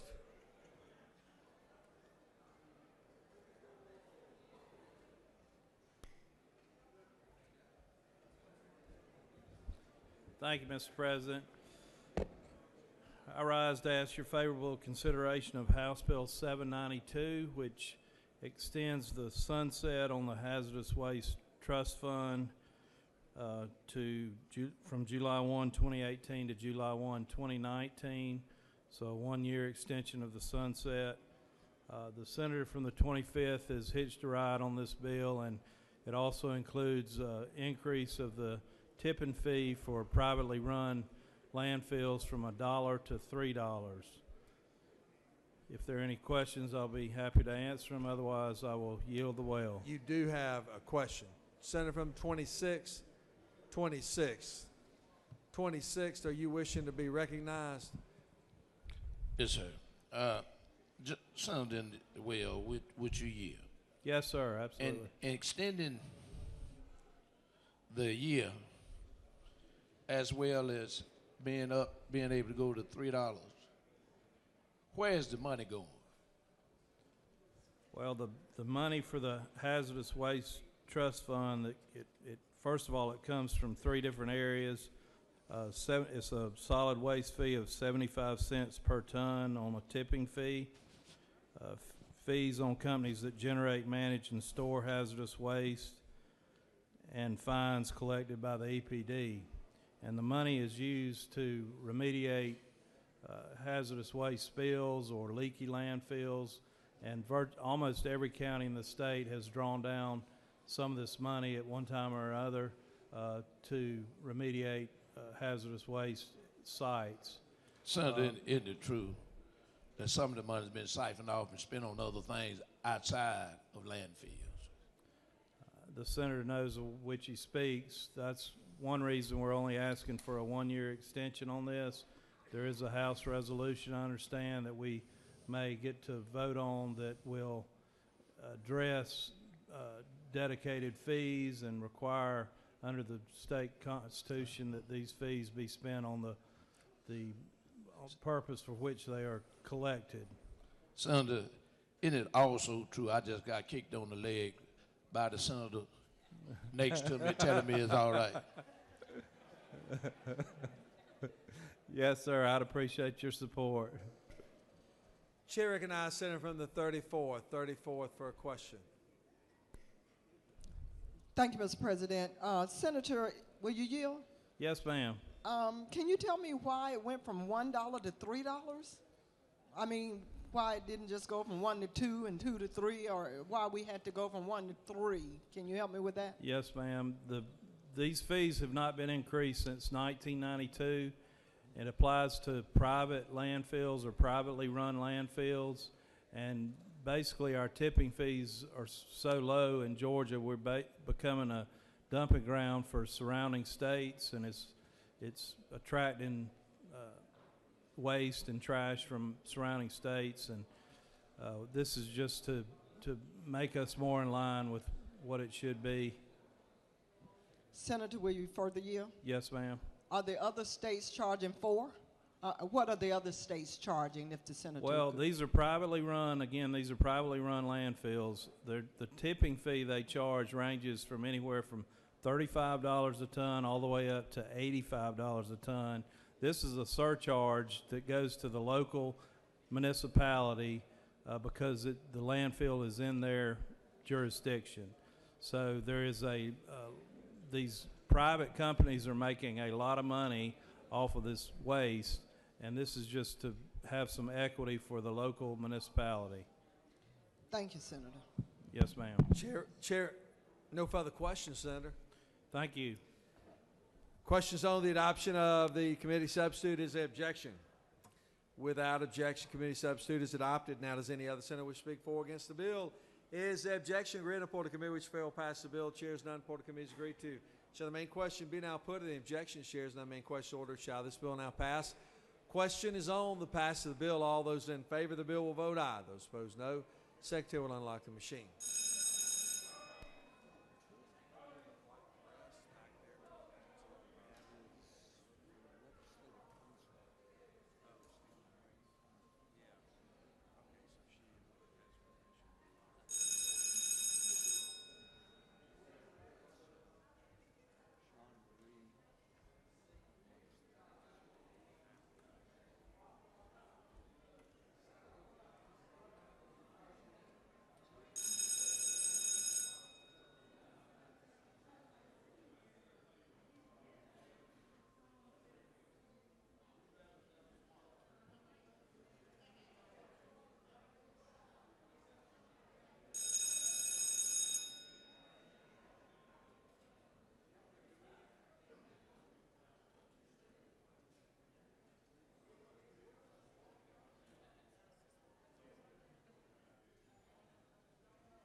On the passage of the bill, the yeas are 42 and the nays are 11, and this bill, having received requisite constitutional majority, is therefore adopted.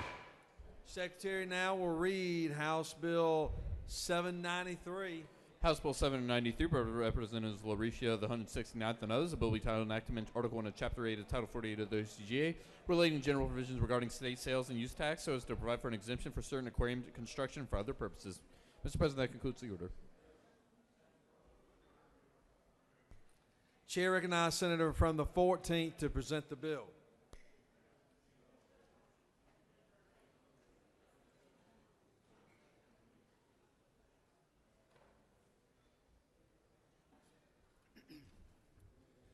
Thank you, Mr. Chairman.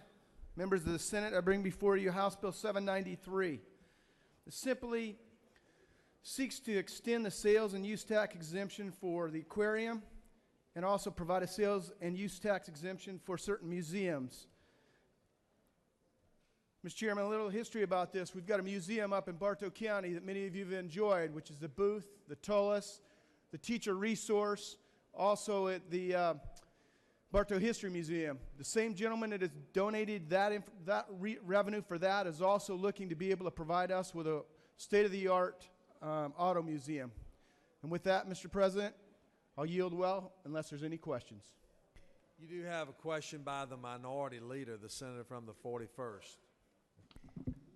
Senator Yield. I do. Senator, what's the sunset on it, and what's the expected price tag? On which one? On both individual parts. If they're separate, then when the sunset for the aquarium and when the sunset for the motor car museum. Well, the one for the museum, we're extending it right now to from 2018 to 2022. That's for the museum, and not to exceed $4.5 million. And then on the museum, it would be 18 to 2020. And Senator, further yield? Yes. Do you expect, do you think this will conclude their needs? Do you think they'll be where they need to be in construction, that this will be the last time they come, or do you expect this to be something that continues in the future? I believe this will conclude what we're trying to accomplish with the museum as well as the aquarium, Senator. Thank you. Any other senator wish to speak for or against the bill? Is the objection agreed and report of committee which fail pass the bill? Chair is not. Report of committee is agreed to. All those in favor of the bill will vote aye. Those opposed, no. Secretary will unlock the machine.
On the passage of the bill, the yeas are 45 and the nays are 9. And this bill, having received requisite constitutional majority, is therefore adopted. Secretary now will read House Bill 820.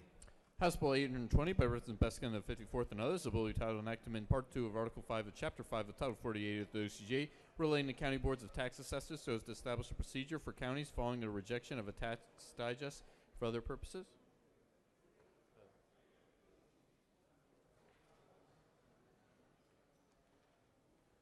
Mr. President, Senate Committee on Finance offers the following substitute to House Bill 820, a bill titled an act to amend Article 2 of Chapter 5 Title 48 of the OCGA, relating to property tax exemptions and deferrals so as to provide for a new homestead exemption from ad valorem taxes for municipal purposes in an amount equal to the amount by which the current year assessed value of a homestead exceeds the adjusted base year value of such homestead, provide for definitions and for other purposes. Mr. President, that concludes the order.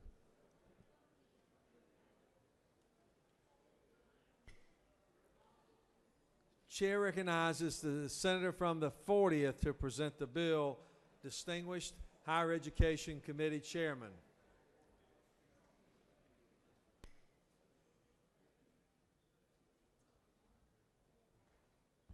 Thank you, Mr. President. This bill is for the City of Atlanta. Hard to believe, isn't it? It provides a new homestead exemption. It caps the annual property tax assessments for residential properties at 2.6%. That's the most they can go up. You have a letter on your desk from the Atlanta Mayor, Keisha Bottoms, that she's in favor of this bill. It only applies to the City of Atlanta. It does not apply to non-homesteaded properties or commercial properties. The people will get to vote on this in November, and if it passes, then they have to apply for the exemption one time. I'll be happy to answer any questions.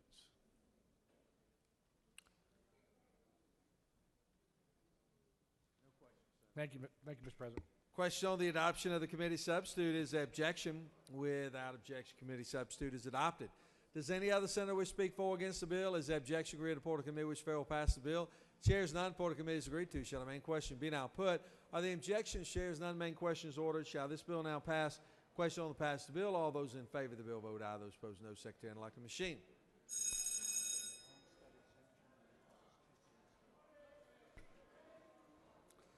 Just as a reminder, this is does require a two-thirds majority vote. Two-thirds majority vote, homestead exemption.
On the pass of the bill, the yeas are 55 and the nays are 0. This bill, MC Rave's constitutional majority, is therefore adopted. Secretary will read House Bill 852. House Bill 852 by Reverend Smith of the 41st and others. The bill will be titled Enactment in Part 13, Article 6, Chapter 2 of Title 20 of the OCGA, relating to organization of schools and school systems under the Quality Basic Education Act, so as to provide for students' continued enrollment in a public school and for other purposes. Mr. President, that concludes the order.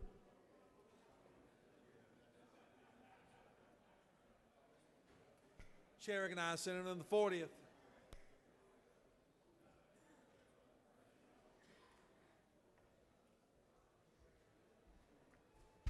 Thank you, Mr. President. This bill deals with education. If a student moves during the school year to another attendance zone within the local school system, the local board may allow the student to remain in that school for the balance of the year. They've got to have attended the school for more than half the school year. It does not apply to schools with kids with attendance or disciplinary problems. And if the child remains in the school, the parents have to pay for the transportation. I'll be happy to answer any questions. Okay. You do have some questions. Okay. Chair recognizes Senator 26 for a question. Senator, would you yield? Yes, sir. You are saying that the parent would have to pay for the transportation to Yes. transport a kid in the school system? If the young person transfers to a new school system and there's transportation costs, then the parent has to pick up the tab. Well, Senator, isn't it true that the tab has always been picked up by the Board of Education if you're in the school system? No, sir, that is not correct. It depends if you're going in your own local district area. If you're going to another area, in most of the districts, what happens is the parent has to pay the transportation costs. Senator. Once you go outside of your school, designated school zone. Senator Yield. Yes, sir. Isn't it true we've created magnet schools, charter schools, even the local Board of Education? Some of them have charter schools that were created by the Board of Education. Yes, sir. And if that child or the parent sees that the magnet program and there's an opening in it because you have to apply to get in these magnet schools. And he transferred out of the zone, the parent is going to have to pay for the transportation of that kid rather than that kid catching that school bus? That's exactly what happens, and I'll give you an example. Up in Dunwoody High School, we have kids from the southern part of the county, and these young people, a lot of them use public transportation to get up to the school. We do the same thing with the magnet school. So if you're outside of your normal district where you're going to school, then the transportation costs have been borne by the parent. That's correct. You think that's right, son? That's probably not for me to say. I'm just saying that's how it is. Well, I mean, with this bill you passing, you're going to make it all right. Well, it's no different from any other child, so I guess I'm being equitable at this point. I'm not treating them any differently. They're doing the young person a favor, Senator, because they're letting him finish the school year where he or she is located. And it's up to the school system. Chair recognizes Senator from the 33rd for a question. Senator Yield? Yes, sir. Just help me understand, just a friendly question. If I'm going to this school, School A, and my parents move across town, right, and if I want to still continue to go to School A, I can go, but my parents would just have to transport me. You can go as long as the local school board says it's okay, and I'm assuming you would not have been a discipline or attendance problem. Thank you. You're welcome.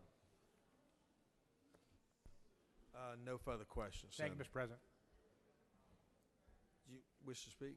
Chair recognizes Senator from 33rd to speak the bill.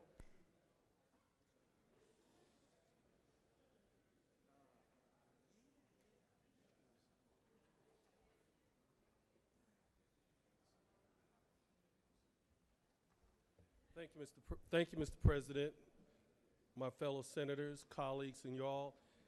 I've come to speak on behalf of this bill, and I do it because I think it's a good bill that's been supported by the school officials in my district, but I also have a personal reason.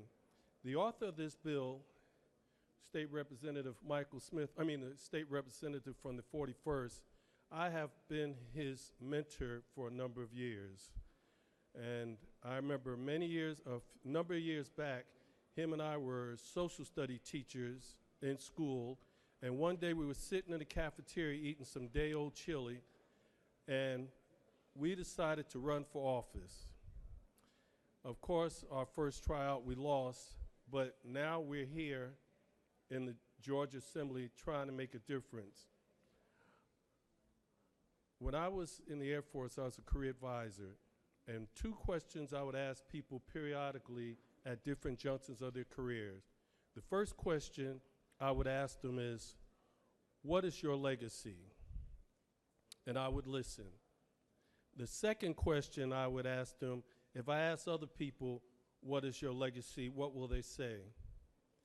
Well, today you can help me answer both questions by helping me bring my legacy in a complete circle and supporting this bill. Mr. President, I yield well. Any other senator wish to speak for or against the bill? Is the objection agreed in the Porter Committee which failed to pass the bill? Chairs none. Porter Committee is agreed to. Shall the main question be now put? Of the objections, chairs none. Main question is ordered. Shall this bill now pass? The question is on the pass of the bill. All those in favor of the bill will vote aye. Those opposed no. Secretary will unlock the machine.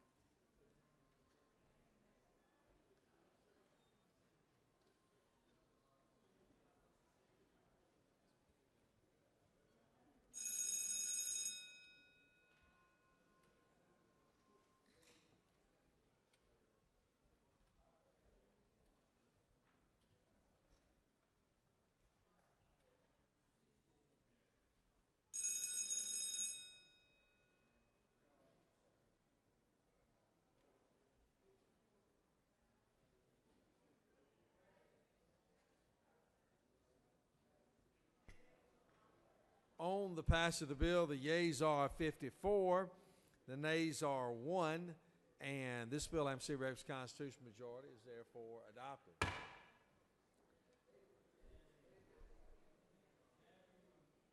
Secretary now will read House Bill 856.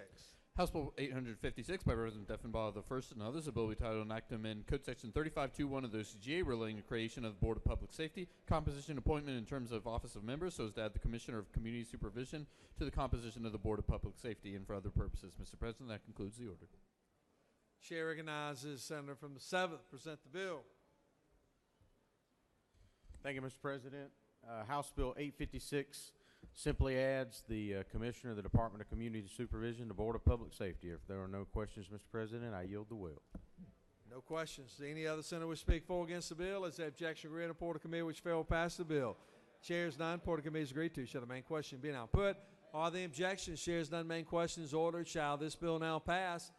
Questions on the pass of the bill. All those in favor of the bill will vote aye. Those opposed, no. Secretary will unlock the machine.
On the passage of the bill, the yeas are 52, the nays are 0. This bill, MC Rex constitutional majority, is therefore adopted.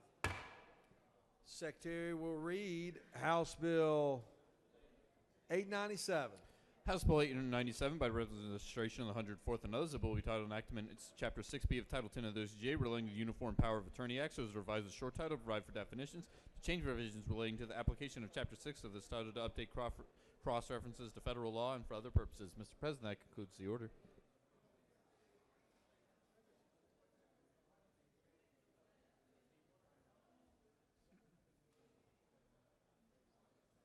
Chair recognizes Senator from the 18th. Present the bill.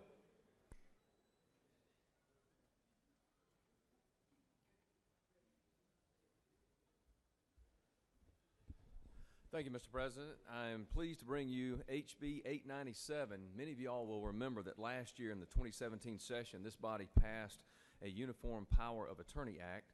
That bill represented an important and material improvements to our code at the time with regard to powers of attorney and how we deal with that issue. For example, the bill last year clarified that an agent owes a principal a fiduciary duty and therefore must act in the best interest of the principal. There were some important policy objectives that we achieved last year with the passage of that bill, and the bill also helped prevent elder abuse and also ensures that such abuse is punished when it occurs.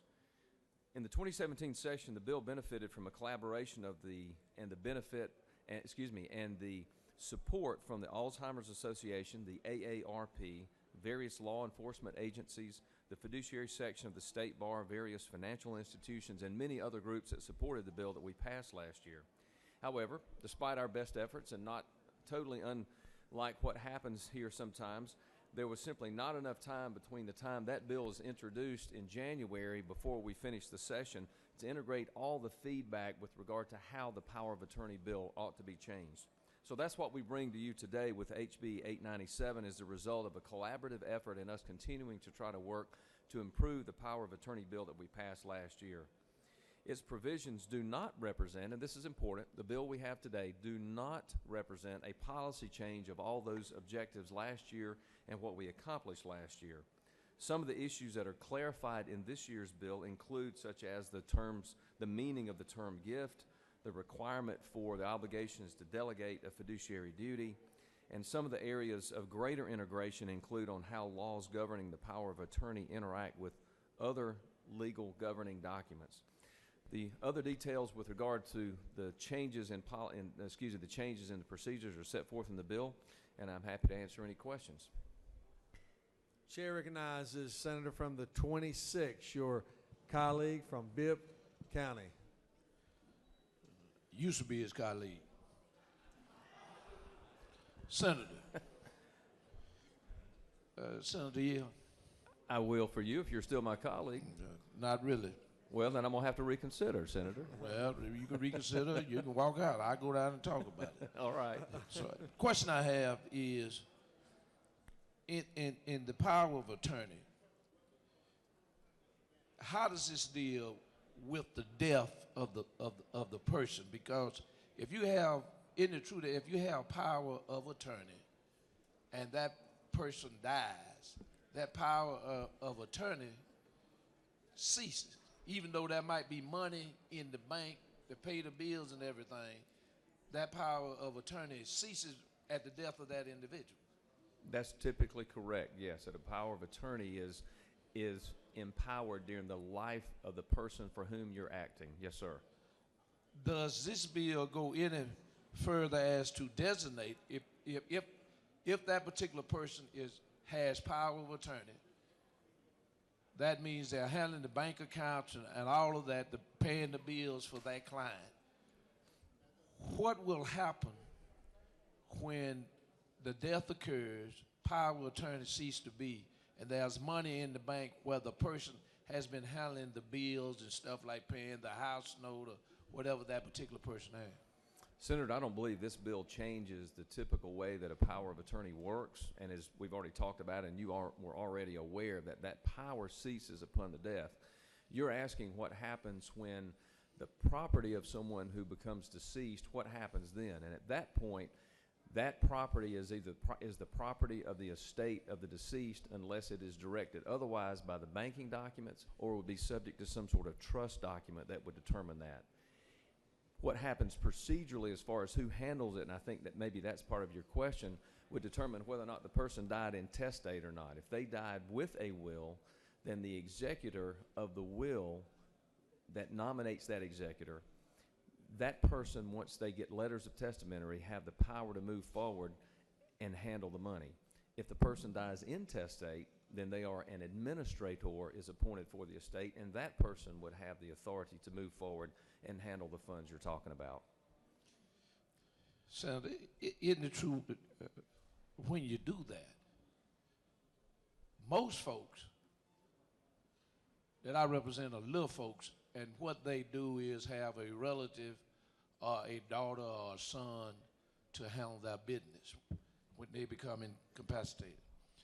But at the end of that, then there's a big fee that you got to pay an attorney to do all of this work.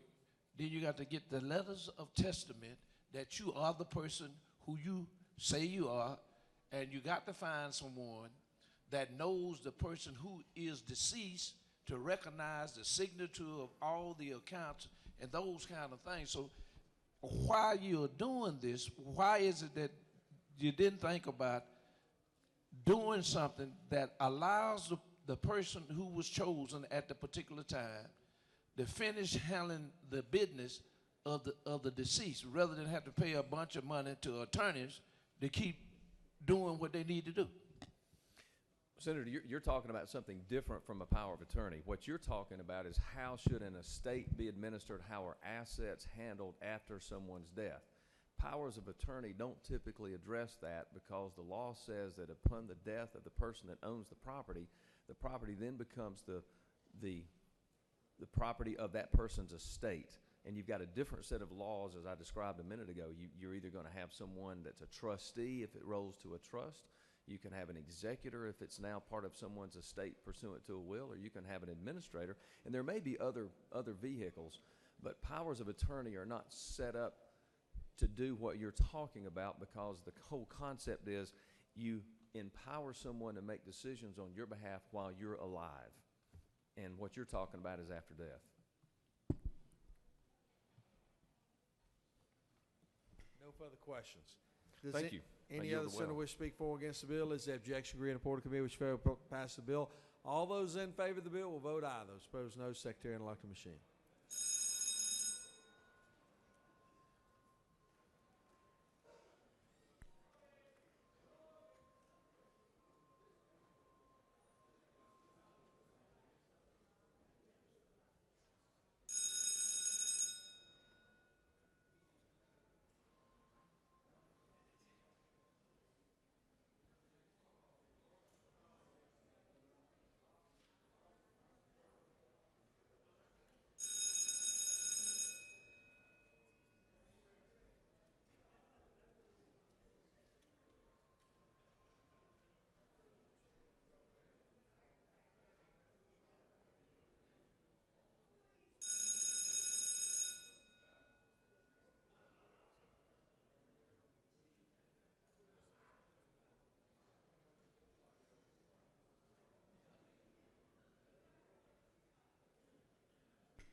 On the pass of bill, the yeas are 53 and the nays are 0. This bill MC Reps constitutional majority is therefore adopted. Secretary will read House Bill 876. House Bill 876 by President Corbett of the 174th and others. The bill will be titled Enactment Code Section 8225 of the OCGA relating to statewide application of minimum standard codes, adoption of more stringent requirements by local governments, adoption of standards by which state code does not exist, and exemptions for farm buildings and structures so as to prohibit counties and municipalities from prescribing the use of wood in the construction of buildings when state minimum standard codes are otherwise met and for other purposes. Amendment 1 by Senator Miller of the 40th and others offers the following amendment. Amend House Bill 876 by adding after met on line 6 the following: to provide for a sunset provision for enacting or expanding existing local ordinances by deleting quotation mark at the end of line 16 and adding after code the following: no local jurisdiction shall enact or expand existing ordinances subject to this subsection on or after January 1st, 2018. Amendment 2 by Senator Albers of the 56 offers the following amendment. Amend House Bill 876 by replacing line 6 with the following: standard codes are otherwise met, provide for an exception, provide for related matters, to repeal conflicting laws and for other purposes. Amendment 3 by Senator Unterman of the 45th and others offers the following amendment. Amend the House Bill 876 by adding line 16 after the word code. Any city or county may ban if the governing authority finds an imminent or ongoing threat to public safety or health and for other purposes. Mr. President, that concludes the order. Chair recognizes Senator of the 50th Distinguished Agriculture Committee Chairman to present the bill.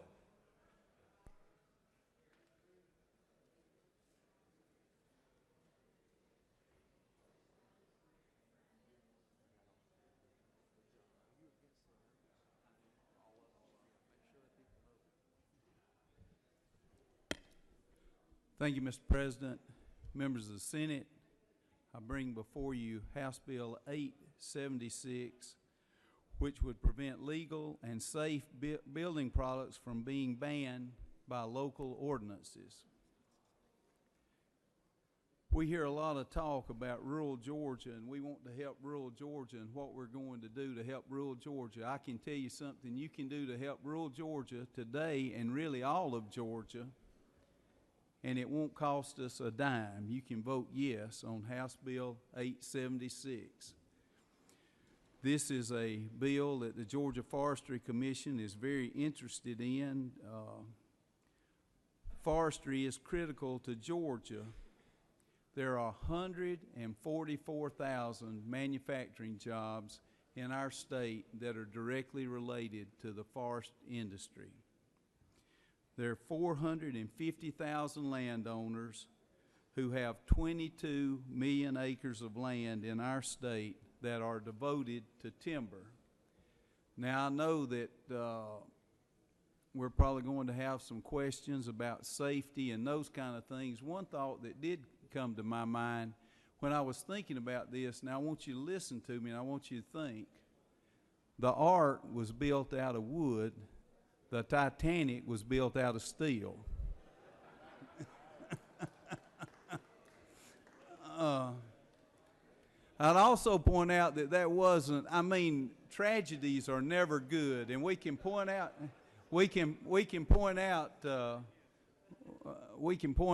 tragedies, and nobody wants to exploit those, but you know, there've been a lot of tragedies with different kinds of structures. That wasn't a wooden bridge that fell in Miami last week. A year ago, when we had the disaster on I-85 about this time, that wasn't a wooden bridge that collapsed. Now, I'm not authorized to stand up here and tell you about all the safety codes and those kind of things. I would be the first to say I don't know enough about it. But I do know there is an international building code. And on that international building code, they bring in people from all over the world, engineers and other people, and they come up with a code that building materials have to meet. And I would say to you that lumber meets that criteria. Now, sometimes people take a left-handed way to controlling things. Maybe they want to control growth or the type of housing they have in their cities. Of course, another thing, if you ban wood, you immediately, at the present time, the building costs go up 30%. Now, we've got new tariffs coming on with steel that are going to make the prices of steel and concrete even higher. So it would really have, if you vote no, you're really voting against 144,000 people that right now have the highest manufacturing wages in our state, that punch a time clock at 7 every morning and get off at 5 every afternoon, and you're making it more difficult for people who need affordable housing to be able to have affordable housing. So with that, Mr. President, if there are no questions, I'll yield the well. Chair recognizes Senator from the 53rd, Distinguished Rules Committee Chairman, for a question. Thank you, Mr. President. Senator Yield. I will. What is Georgia's #1 industry? Agriculture. What part of agriculture would have something to do with this bill? Well, forestry is a $35 billion component of our agriculture economy. So, Mr. Chairman, the timber industry is definitely relying on this bill in some cases. They are. Also, Senator Yield. I will. How would you say that FFA is on this issue? I want you to think back. Now, you asked me the question, so I'm going to answer it. But you do remember that we had a team of young people from Middle Georgia up here earlier this year that were the #1 forestry team in the nation. And I'm sure if they're watching this live stream, they're going to be very disappointed if this bill fails. Chair recognizes Senator from the 7th. Thank you, Mr. President. Will the distinguished Ag Committee Chairman yield? I will. As has already been noted by the distinguished Rules Committee Chairman, agriculture is our state's #1 industry. Is that not true, Senator? It is. And is Georgia considered the #1 forestry state in the nation? We're #3 in pulp production in the nation, so we are a leader. That's right. We are one of the main leaders in the nation. And is it not further true, Senator, that that forestry has about a $36 billion impact on our state, employing about 150,000 Georgians? Is that not true? It does. And is it not further true that forestry has a significant impact on the metro region of Georgia? Well, there are 11,000 jobs directly connected to forestry in metro Atlanta. Thank you for that, Mr. Chairman.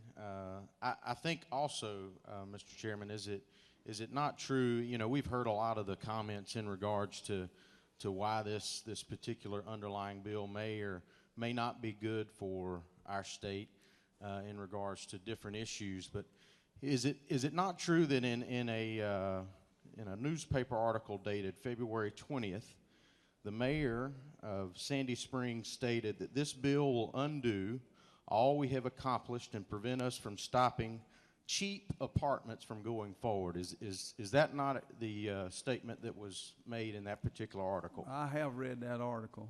So is it not true that maybe this is an argument about what individuals consider cheap and not necessarily the underlying reasons that may be brought forward otherwise? I'm sure you know of which you speak.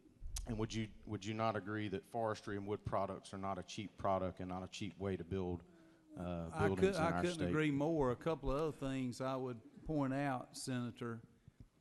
You know, we've talked some about density and safety and those kind of things in the International Building Code. I would like to point out, if you want to research it, in Tokyo, I believe Tokyo's population is almost as large as Atlanta's, but in Tokyo currently they are building a 70-story skyscraper that is 90% wood products.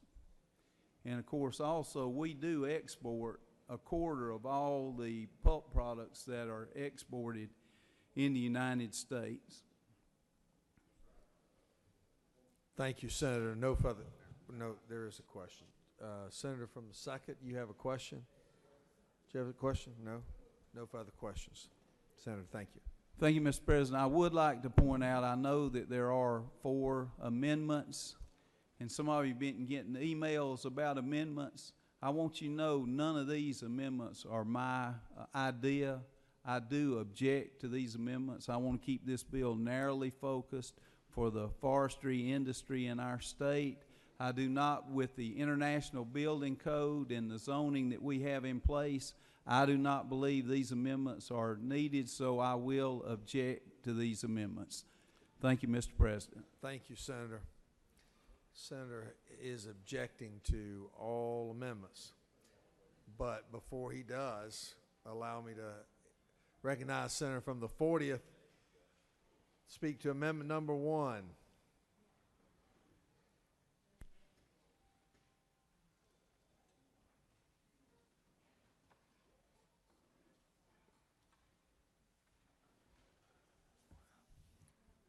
Thank you, Mr. President. First of all, I'm certainly not against lumber. Several years ago, I carried a bill for the forestry industry where we allowed lumber to be used in the building of our schools. It was a very important bill. I understand the importance of this industry, and I would be the last person to criticize the forestry industry for that reason. My amendment doesn't ban wood, which is Amendment 1. For the last 3.5 years, maybe longer in some cases, but the last 3, we've had certain cities, out like where I live, for example, Sandy Springs, Dunwoody, Tucker, etc. You notice the minority leader has signed this particular amendment, that have local ordinances that prohibit frame construction over 3 stories. A lot of this was done for density reasons. I'm not going to talk about safety or this type of thing, but I think there's an article on your desk, an opinion, if you will, by an attorney, that basically says the Georgia Constitution that the state can set minimum standards, which we have, but it also allows local governments by building code to amend those standards. That's what these people have done. This has been in existence for 3 or 4 years in some of these cities. You know, I had a good friend of mine who's got, in fact, I came by it yesterday on I-20. Over in Sparta, owns a lot of timber. He says, Fran, I hope you're going to support the timber industry. I said, I do support the timber industry. Here's my problem, Mac. And after I talked to him, he says, well, you know, I think the importance of local control. I get it. I said, I understand that. I said, you know, again, this is not trying to do anything that has not been in place for several years. And I'm not against wood, certainly not against wood products. You'd be an idiot to be against wood products in this state. So I asked, in order for local control, for the few cities that we have this, notice the date on my amendment. Nobody can do this going forward. The date is January the 1st. I'm not trying to get something out there and sneak something in before this bill's effective, which I assume would probably be July 1st. So the date is January the 1st, okay? And it's about local control. And I'm afraid, honestly, If the bill passes without the amendment, I'm afraid you may see some lawsuits. I'm not threatening anybody. I'm just saying here's a fact. Here's a constitutional issue that some people may decide. But I would ask, and I appreciate the minority leader being on this amendment, that you support this particular amendment. Mr. President, I'll answer any questions if there are. You have a couple questions. Chair recognizes the senator from the 51st from Dahlonega. With the senator yield. Yes, sir. Are you familiar with the cities that would be grandfathered in under your amendment? Yeah, the ones that I'm aware of are Sandy Springs, Dunwoody, Tucker. There may be one or two others, I believe. Will you yield for a series Sure. of questions? Do you know if those cities have sent in their recommended changes for their ordinance to the DCA for approval, as in accordance with OCGA statute? I really don't have the answer for that. I know that they've been in effect for I know, for example, Dunwoody's was in effect as of December of 2014. So I would assume that if they hadn't been, somebody would have said something, but not before now. I'm not sure. Will you further yield? Sure. Do you know how the international building codes are put together and how they're adopted? Yes, sir. You're familiar with they're adopted by state law? Yeah, and again, I'm not going to argue the issue of safety here. First of all, I'm certainly not an expert in it. Sure. But I do know that certain jurisdictions have made this decision, and that's their right. I mean, quite honestly, my argument's more of a constitutional issue than anything else. I mean, I supported lumber in schools, for gosh sakes. Maybe more of a statement than a question, but if the amendment read that projects permitted prior to January of 2019 would be grandfathered, I would rather vote for your amendment if it were written that way, instead of cities are basically grandfathered forever going forward if they had adopted that ordinance prior to January of this year. Does that make sense? That way the projects that have already in the works and the engineering's already been done and they're not permitted yet, but they'll be permitted between now and January 1st. Those projects would be grandfathered under what the cities currently are doing. I would have no problem with your amendment if that's what you want to do. Yeah, because my concern is that there's a lot of multifamily projects that are probably in the works that would be impacted. So I think that could be a huge issue for the city. But going forward, it's important to know that wood products are very safe. Multifamily homes are required to have fire sprinklers installed in them. That's correct. Because the building codes of Georgia require that. The international building codes would require that. So I think it's smarter to let the experts, as the chairman from the 50th talked about earlier, the International Code Council are made up of people like engineers, architects, builders, contractors, and enforcement officers, fire marshals, and experts in the field, not a bunch of elected officials like ourselves or people on a city council or a county commission seat back home. We should let those decisions be made by the experts and not try to legislate or regulate things like vinyl siding or brick or concrete versus wood in and out of a local ordinance. Again, I'm trying to, you made a long statement. I'm trying to understand, are you amending Amendment 1? I'm not amending your bill, but I'm going to vote against the amendment because of that. I think a better amendment would have been to do it on any projects that are permitted prior to next year, possibly. Well, I appreciate what you just said, but again, I would go back to the fact we have had this local ordinance in effect since, in this particular case, I go back to 1 December of 2014, and I'm saying we're not trying to get anything new out of this, and if the ordinance is in effect, then these particular things we're talking about aren't going to be permitted, so that would not affect.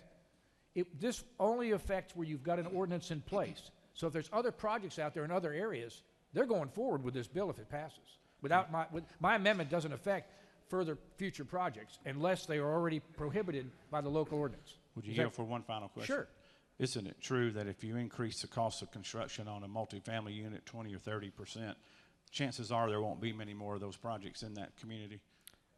I would say that that's probably not the case because, as I think the chairman said up here, we don't know what's going to happen with non-combustibles based upon what's happened up in Washington. So, but again, I don't want to get into the cost differentiation. I'm not against lumber. Let's make that perfectly clear. But I am in favor of the local control aspect. I think that there's 4 or 5 jurisdictions that this would affect, and that's why I asked for your favorable consideration. Chair recognizes Senator from the 26th, Bibb County, for a question. Senator Yield. Yes, sir. Isn't it true that even in the building code in cities, that when you do certain things, you have fire-rated wood, it has to be this, has to be that in the construction project. Isn't that true? Yes, sir. Well, Senator, why is it that we're against wood? Senator, let me say this real simply, if I could.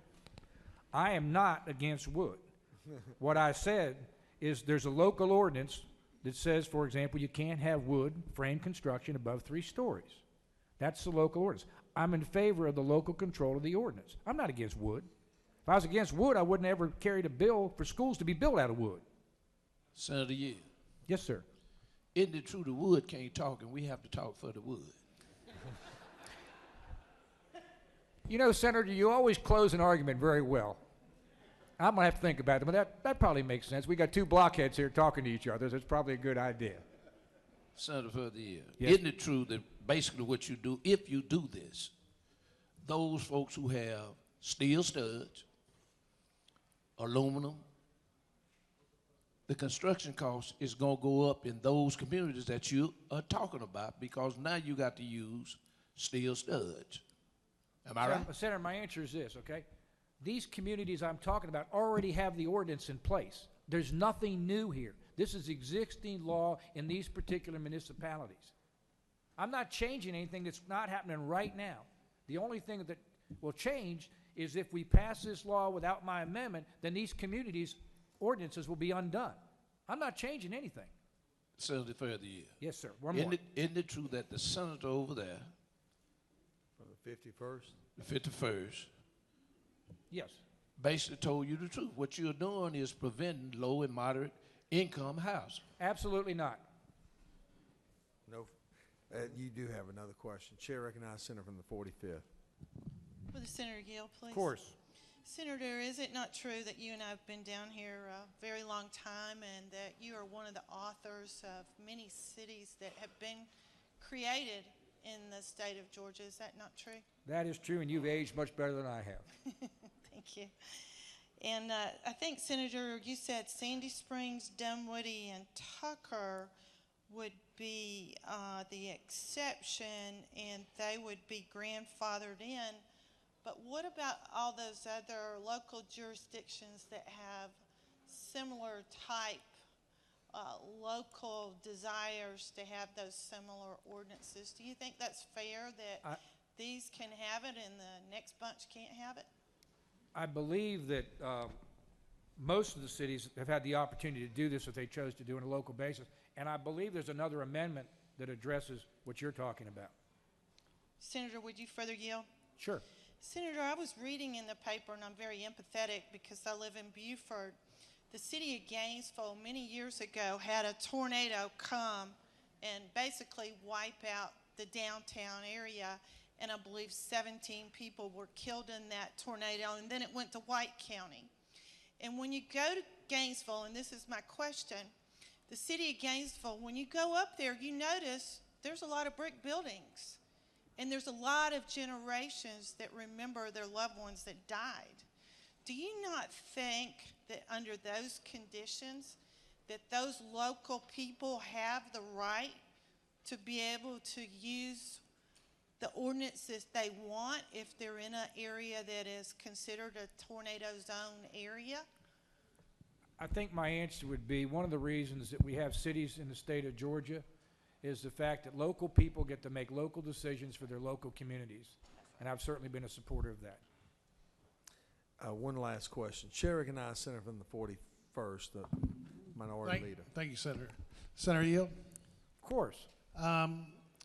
Is it not true that this would just level the playing ground? First, anybody who's built buildings in those cities following the ordinances will level the playing field because they had to meet these restrictions prior to today because they were in place, and future building would then meet this same standard, and it'll have an evening of the playing field, but those people built under the standard and those that consider building under it in the future.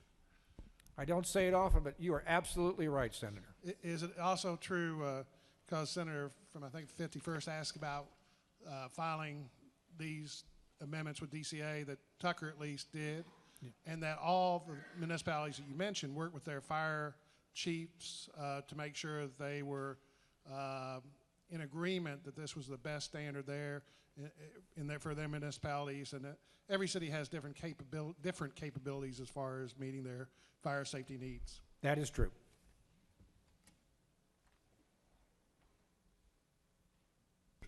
One more question. Chair recognizes Senator from the 18th. Thank you, Mr. President. Does the senator yield? Yes. Senator, if this bill does not pass, can you explain to us what the limitations would be on a city with regard to the ordinances that they can pass on building materials? I believe that you're saying if the bill does not pass? Yes.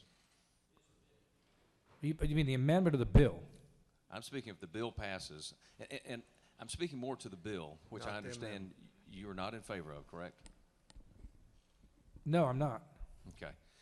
And what I'm asking, that's what I thought. If in fact municipalities are allowed to pass ordinances that today ban wood under certain construction environments, right?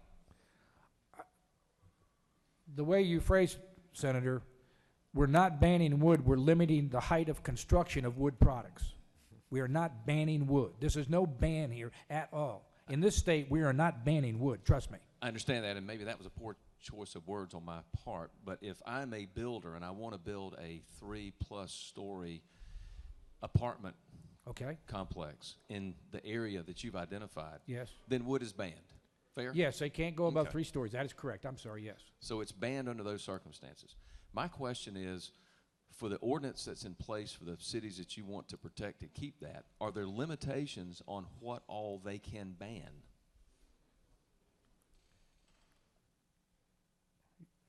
I don't think you're talking about puppies. I'm trying to figure out where you're going. I'm not talking about puppies. I'm trying You to got figure that where right. I'm trying to figure where you're going with this, Senator. I'll tell you sorry. where I'm going, Senator. It is simply this. If local ordinances are allowed to ban the use of wood in certain construction projects, what's tomorrow? Is it that they will ban the color of certain paint?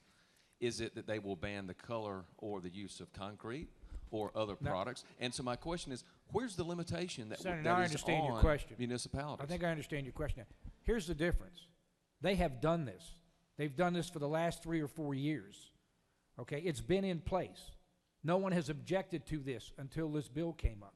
These people have been operating under these terms and conditions for the last 3 to 4 years in most cases, and there's been no objection. We're not doing anything new or different except preserving what was determined by the local elected officials, and I believe the Constitution is clear on that. But certainly you understand the fear from the forestry industry is that this is going to get run rampant and be in other areas, No, right? And the effect will be on the larger Understand what my amendment does. It's just this, period. Nothing can change except this right here. It's not, it doesn't take it any further with any other products. Okay? Okay, thank you. No further questions. Senator, to answer your question, it's called a construction ban. That's the next step. You just ban all construction. Moratoriums. Chair recognizes the senator from the 56 to speak to his amendment.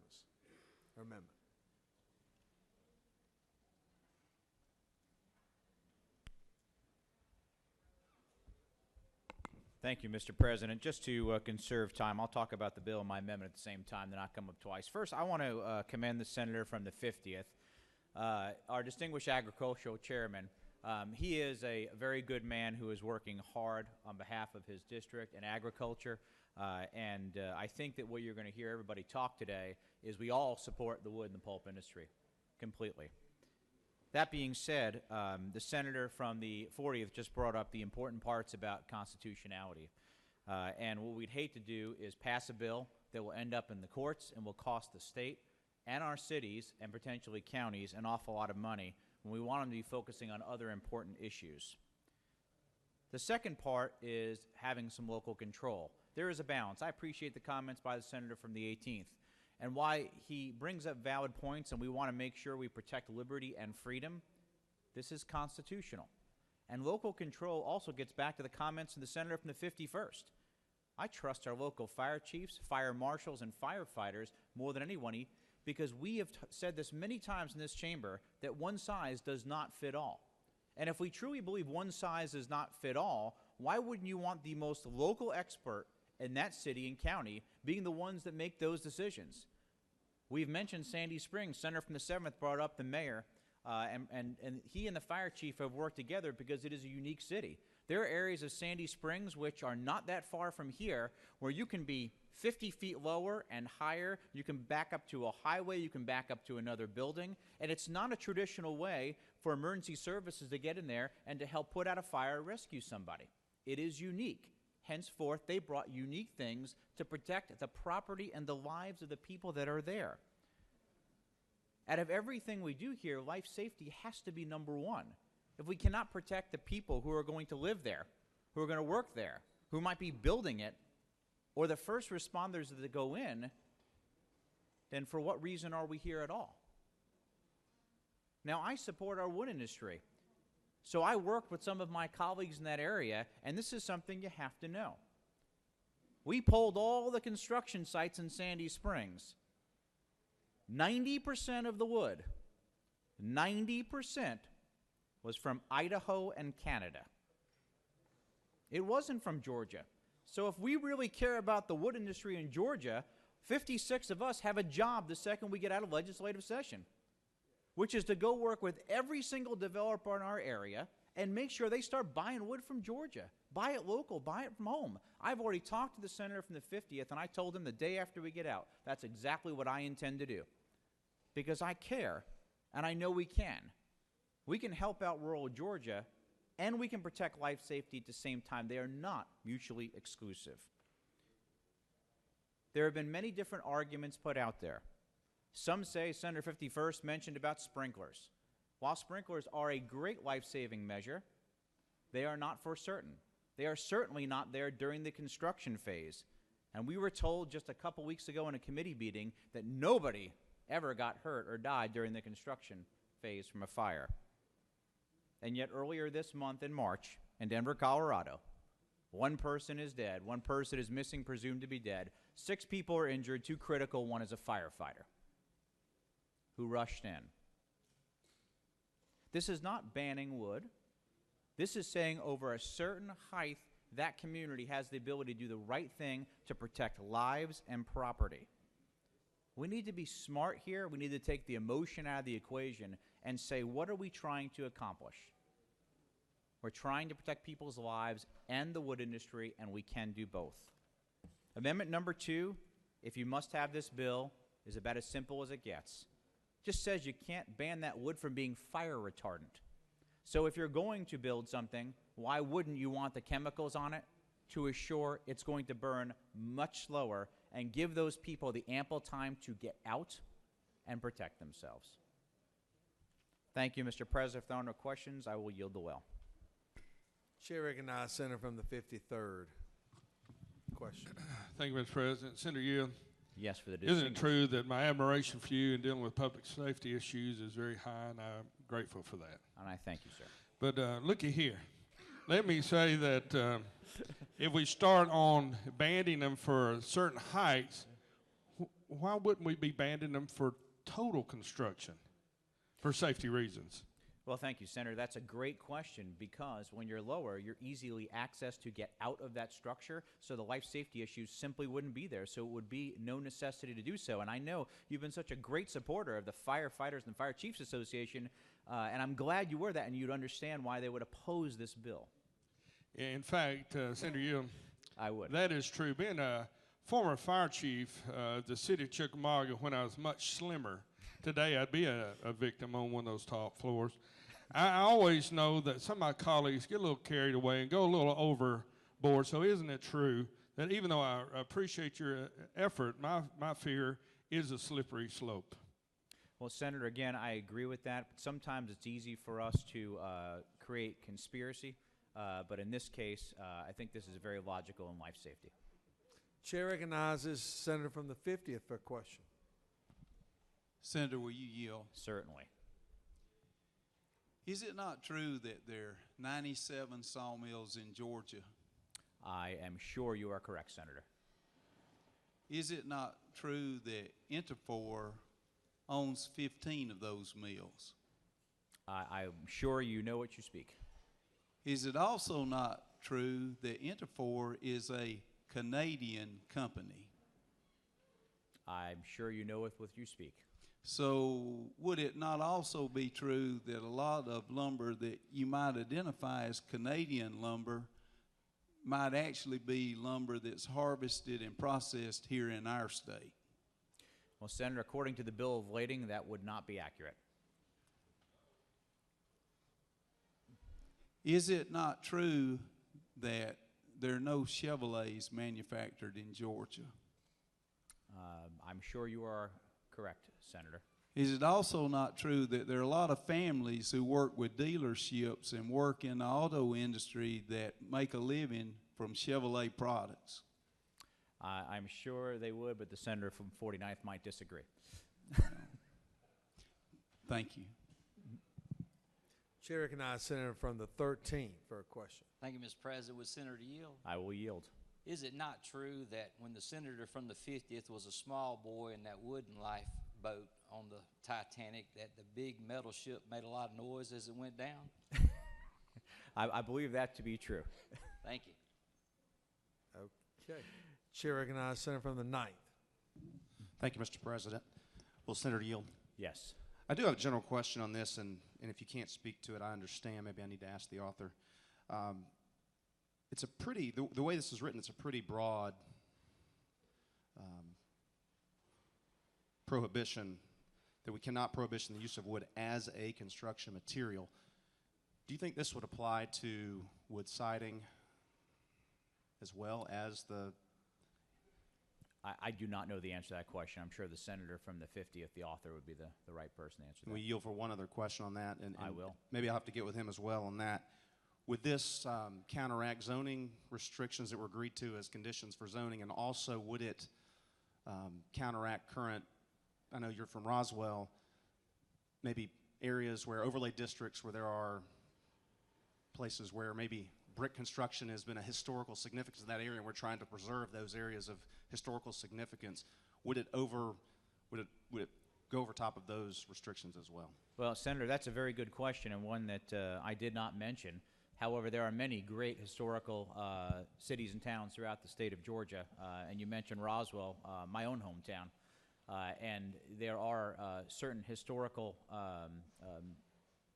codes and zones that they have to use in order to maintain that charm and have to look that way, whether they built in brick or stone or wood or other materials. So I would certainly have further concerns now that would overshadow that. No further questions. Thank you, Mr. President. Chair now recognizes Senator from the 45th to speak to her amendment.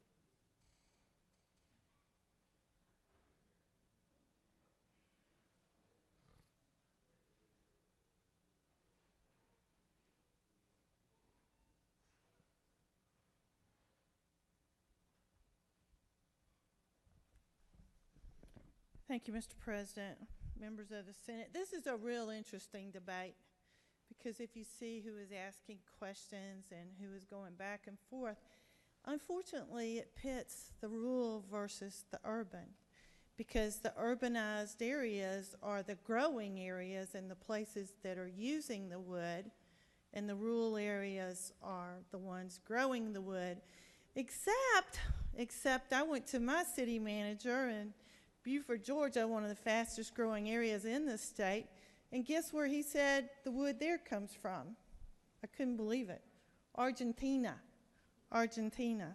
So I agree with the senator from the 50th that yes, we do approve and want our industries to go, but not at the expense of other areas. So what I say to this discussion is this is part 1, version 2, and this is about preemption. And it's preemption, like I was asking the senator from the 40th, about the cities and the counties. We created all of these new cities. The city of Peachtree Corners, one of the largest cities in the state now, 60,000 people.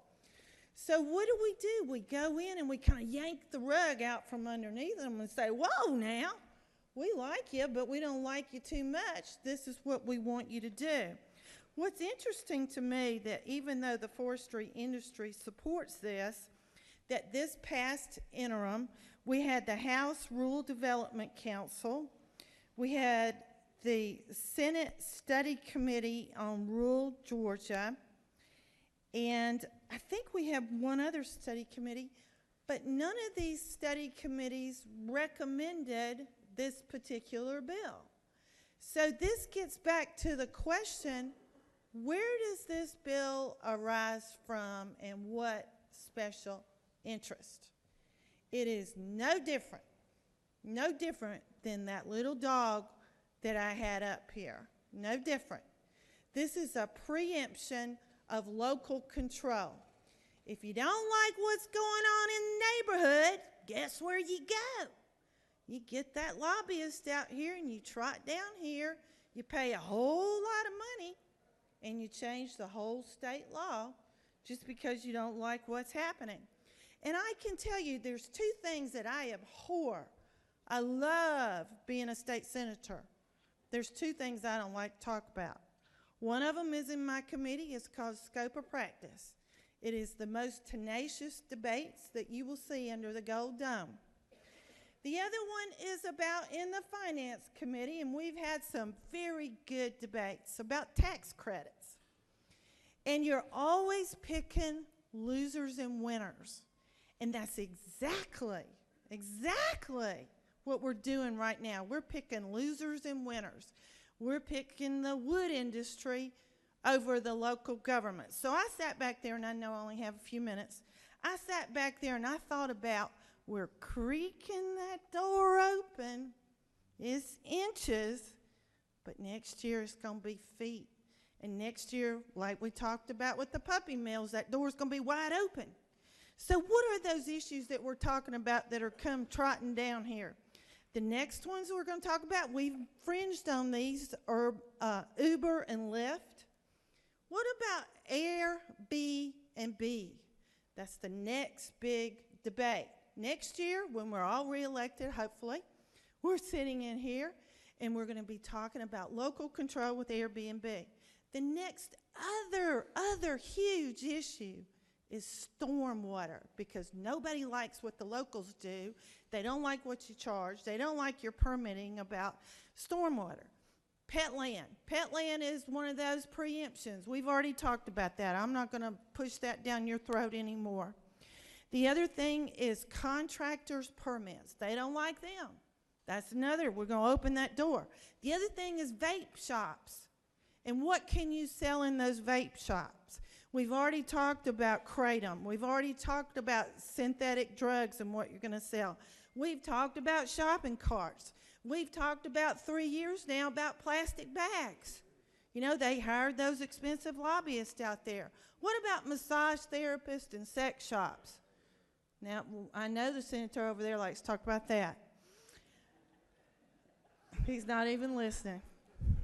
These are the types of issues. These are quality of life issues. And that's exactly why we created these cities. And that's exactly why we don't need to preempt them. The senator from the 18th just asked a line of questions. What else is it that these cities are going to do that you don't like? Well, everything that you don't like, I can go over here and tell you the people in the hall don't like something else. So this is what I was talking about, tax credits and scope of practice. They put us right in the middle of these debates. Is it fair? No. I say we created these local governments. We love them. We want them to thrive. Let's don't pull that rug from out from underneath them. These are pigs in a poke. And I know I don't say that much in Beaufort, but pigs in a poke, and that's what we're buying here. This year's wood. Next year will be the shopping carts. Next year will be this. It'll be that. My amendment number 3 just says that you can't ban it. It just says you can't ban it.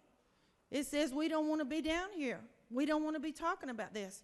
The other issue that's very important and is an overriding issue to me, because I understand that my time here in the General Assembly is kind of limited, and I don't like these issues of urban versus rural.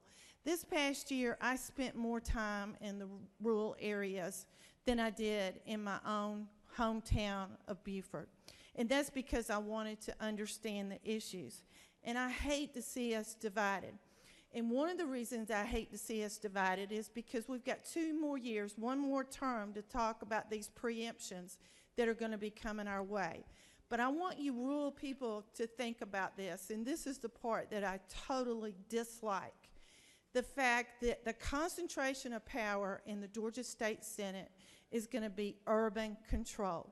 Right now, yes, you may win on this issue and you have more rural people than you do have urban people. But the 18-county metro area, you're losing population. There's going to be more representatives in here and more power with the urbanized senators.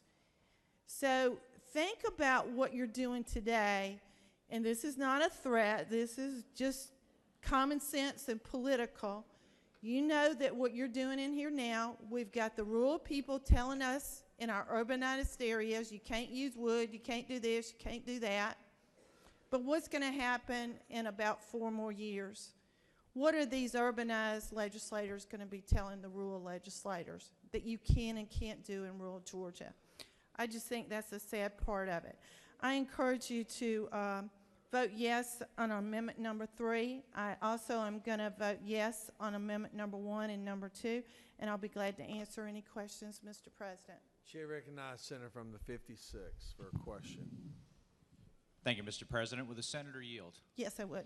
Senator, isn't it true that your amendment is very targeted and specific, and it only says that they are going to not allow construction at a certain level if it's eminent to life safety, and that the most local first responders, the building inspectors and fire marshals would know that community better than anybody? Yes, sir. I believe that you and the senator from the 53rd are very knowledgeable, and I have to say, as a former emergency room nurse, I'm the one that took care of all those burn injuries and all those fractures and all those horrific bodily injuries that were taken to the emergency room, and all those that had to have the little label put on the toe because they were dead when they came into the emergency room. And I understand the importance of it. And I believe my mayors and my city councils across the state of Georgia understand the importance of it, and it should be local control. Yes, sir. And would you yield for one final question? Yes, sir. Isn't it true if these 3 amendments pass, it'll more perfect this bill and likely save someone's life or limb? There is absolutely no question, and that's why we take this so seriously, and I appreciate you working on this subject matter.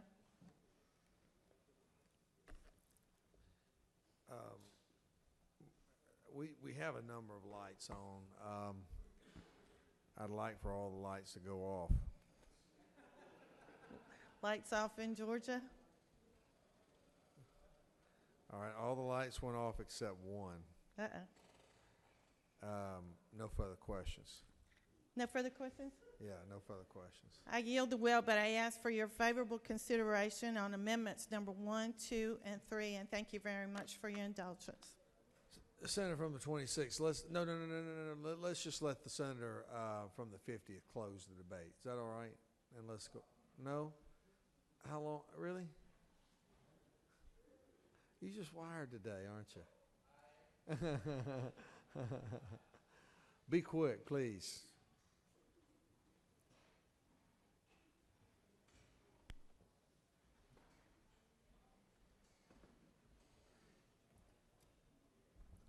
Thank you, Mr. President. Ladies and gentlemen of the Senate, I'm an urban legislator. For 37 years, I did it. I came to the Senate. I ended with half a bill, part of Houston, part of Jones, all of Twiggs, all of Wilkerson, all of Washington, and all of Hancock County. I chaired the Senate Rural Georgia Committee. I went down to Clay County and all these other little places in the hinterland. If you come to Macon, Georgia, we've got structures that were built in the 1800s. They got a roof, but they're more than 3 stories. With all the technology that we have had dealing with wood, from Georgia Tech, helping folks to do things, it's almost like doing what you call insulation. I used to take cigarette butts that Brown and Williams got rid of. Took it to the University of Georgia, put the fire retardant in it, passed all the federal inspections. And let me tell you something, I used to blow cigarette butts up in the attic for insulation. And if you had a cold, you wouldn't have it long because your nose would open up and you would be able to breathe and smell. Rural Georgia has supplied us in urban Georgia with just about everything we've had.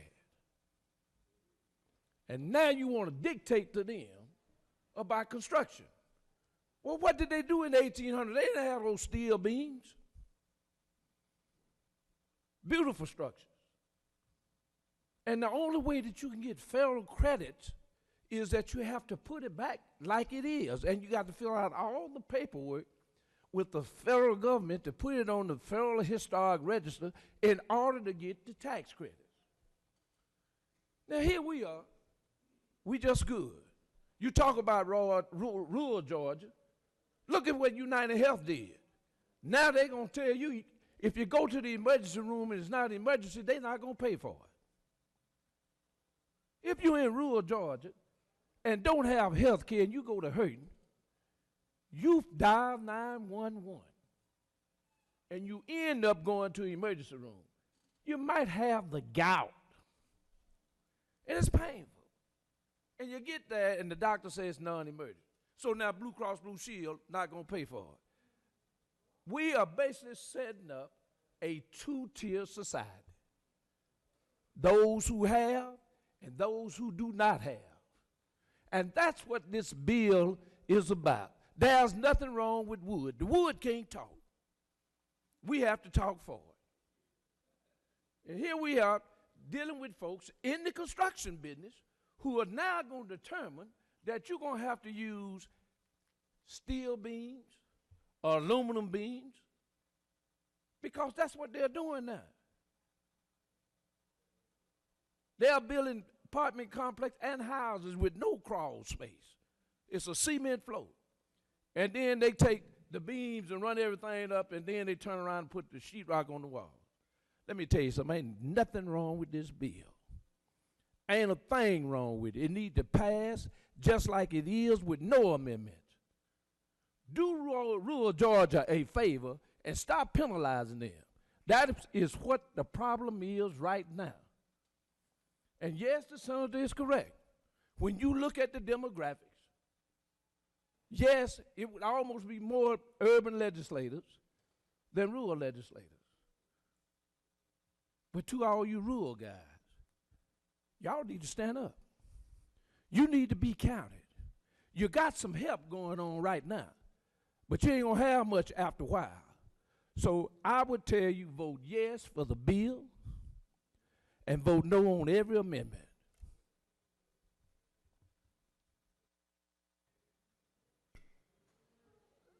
That's a pretty decent close. You want to make any further questions, Senator, from the 50th?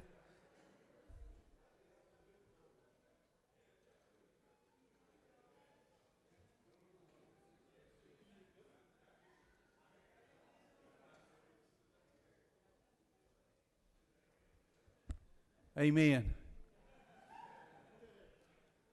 Mr. President, members of the Senate, in closing, I would just say when we look at this, and I just hope you'll look at this bill for what it is, House Bill 876, and when I look at you, regardless, I really believe this, regardless of how you vote on this bill, I really believe that you want to do what's best for the people of Georgia. I don't think that we're looking for urban answers or rural answers. We're looking for the answers that are best for the people of Georgia. And there are 144,000 people that work in the manufacturing segment of this industry. I would urge you to vote yes for the bill, no on the amendments. Thank you, Mr. President. I yield the well. Okay, we're going to vote. Chair, first question out of the gate is going to be amendment number 1, authored by the senator from the 40th. Is there objection? There is objection. There's objection by on the senator from the 1st. You ready? All those in favor of amendment number 1 rise, stand, and be counted if you are in favor of amendment number 1.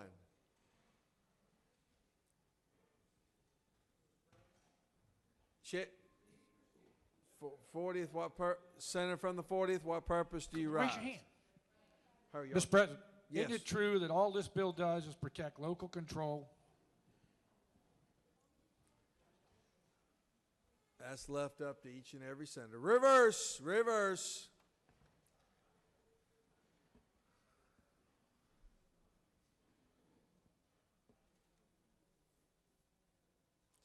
On amendment number 1, the yeas are 19. The nays are 26, and the amendment has lost. Question now is on amendment number 2. All those in favor of amendment number 2, rise, stand, and be counted if you're in favor of amendment number 2, authored by the senator from the 56. Chair recognizes Senator from the 56. What purpose you rise? Mr. President, isn't it true that this does not prevent wood at all? It just says they're going to put fire retardant on the wood so it can protect what the senator from the 50th wants and protect people? Reverse. That will be left up to each and every senator.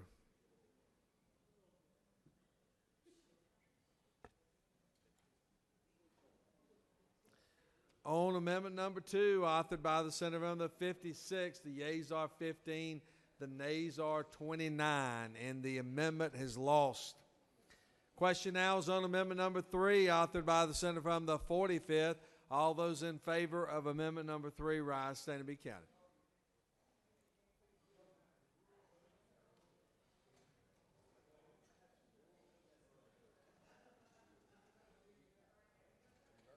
Reverse.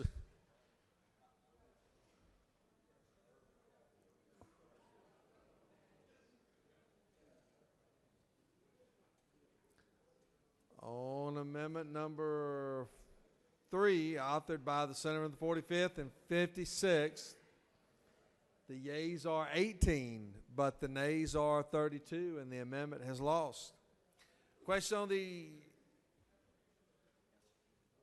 We're back to the passage of the bill. Does any other senator wish to speak for or against the bill? Is the objection read in report of committee which fail pass the bill? Chair is none. Report of committee is agreed to.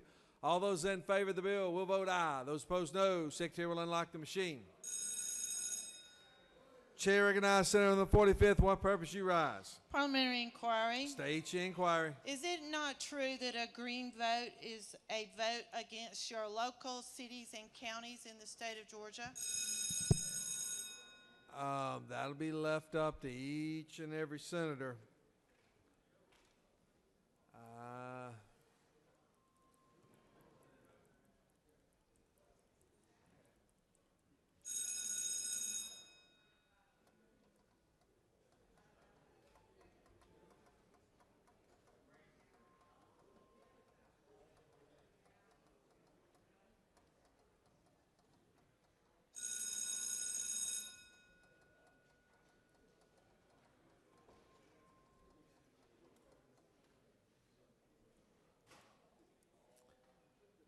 On the passage of the bill, the yeas are 50 and the nays are 40 and the nays are 14, and this bill, MC Rex constitutional majority, is therefore adopted. Chair recognizes the majority leader. Thank you, Mr. President. I move the Senate stand adjourned until 10 o'clock a.m. on Wednesday, March 21st. Gives us another good committee day tomorrow to get some bills out. Read the announcements. Rules will meet upon adjournment at 4:50 of the Capitol. Insurance and Labor will meet at 2 p.m. and 3:10 of the CLOB. Public Safety will meet at 2 p.m. in MES 1. Transportation will meet at 3 p.m. and 3:10 of the CLOB. Education and Youth will meet at 4:50 of the Capitol at 4 p.m. Finance will meet at 4 p.m. in MES 1. Judiciary will meet at 5 p.m. and 3:07 of the CLOB. That concludes the order. Chair recognizes the President Pro Tem. Thank you, Mr. President. I want to remind all members there is lunch being served in the anteroom. We have salads and sandwiches. Chair recognizes Senator 31st.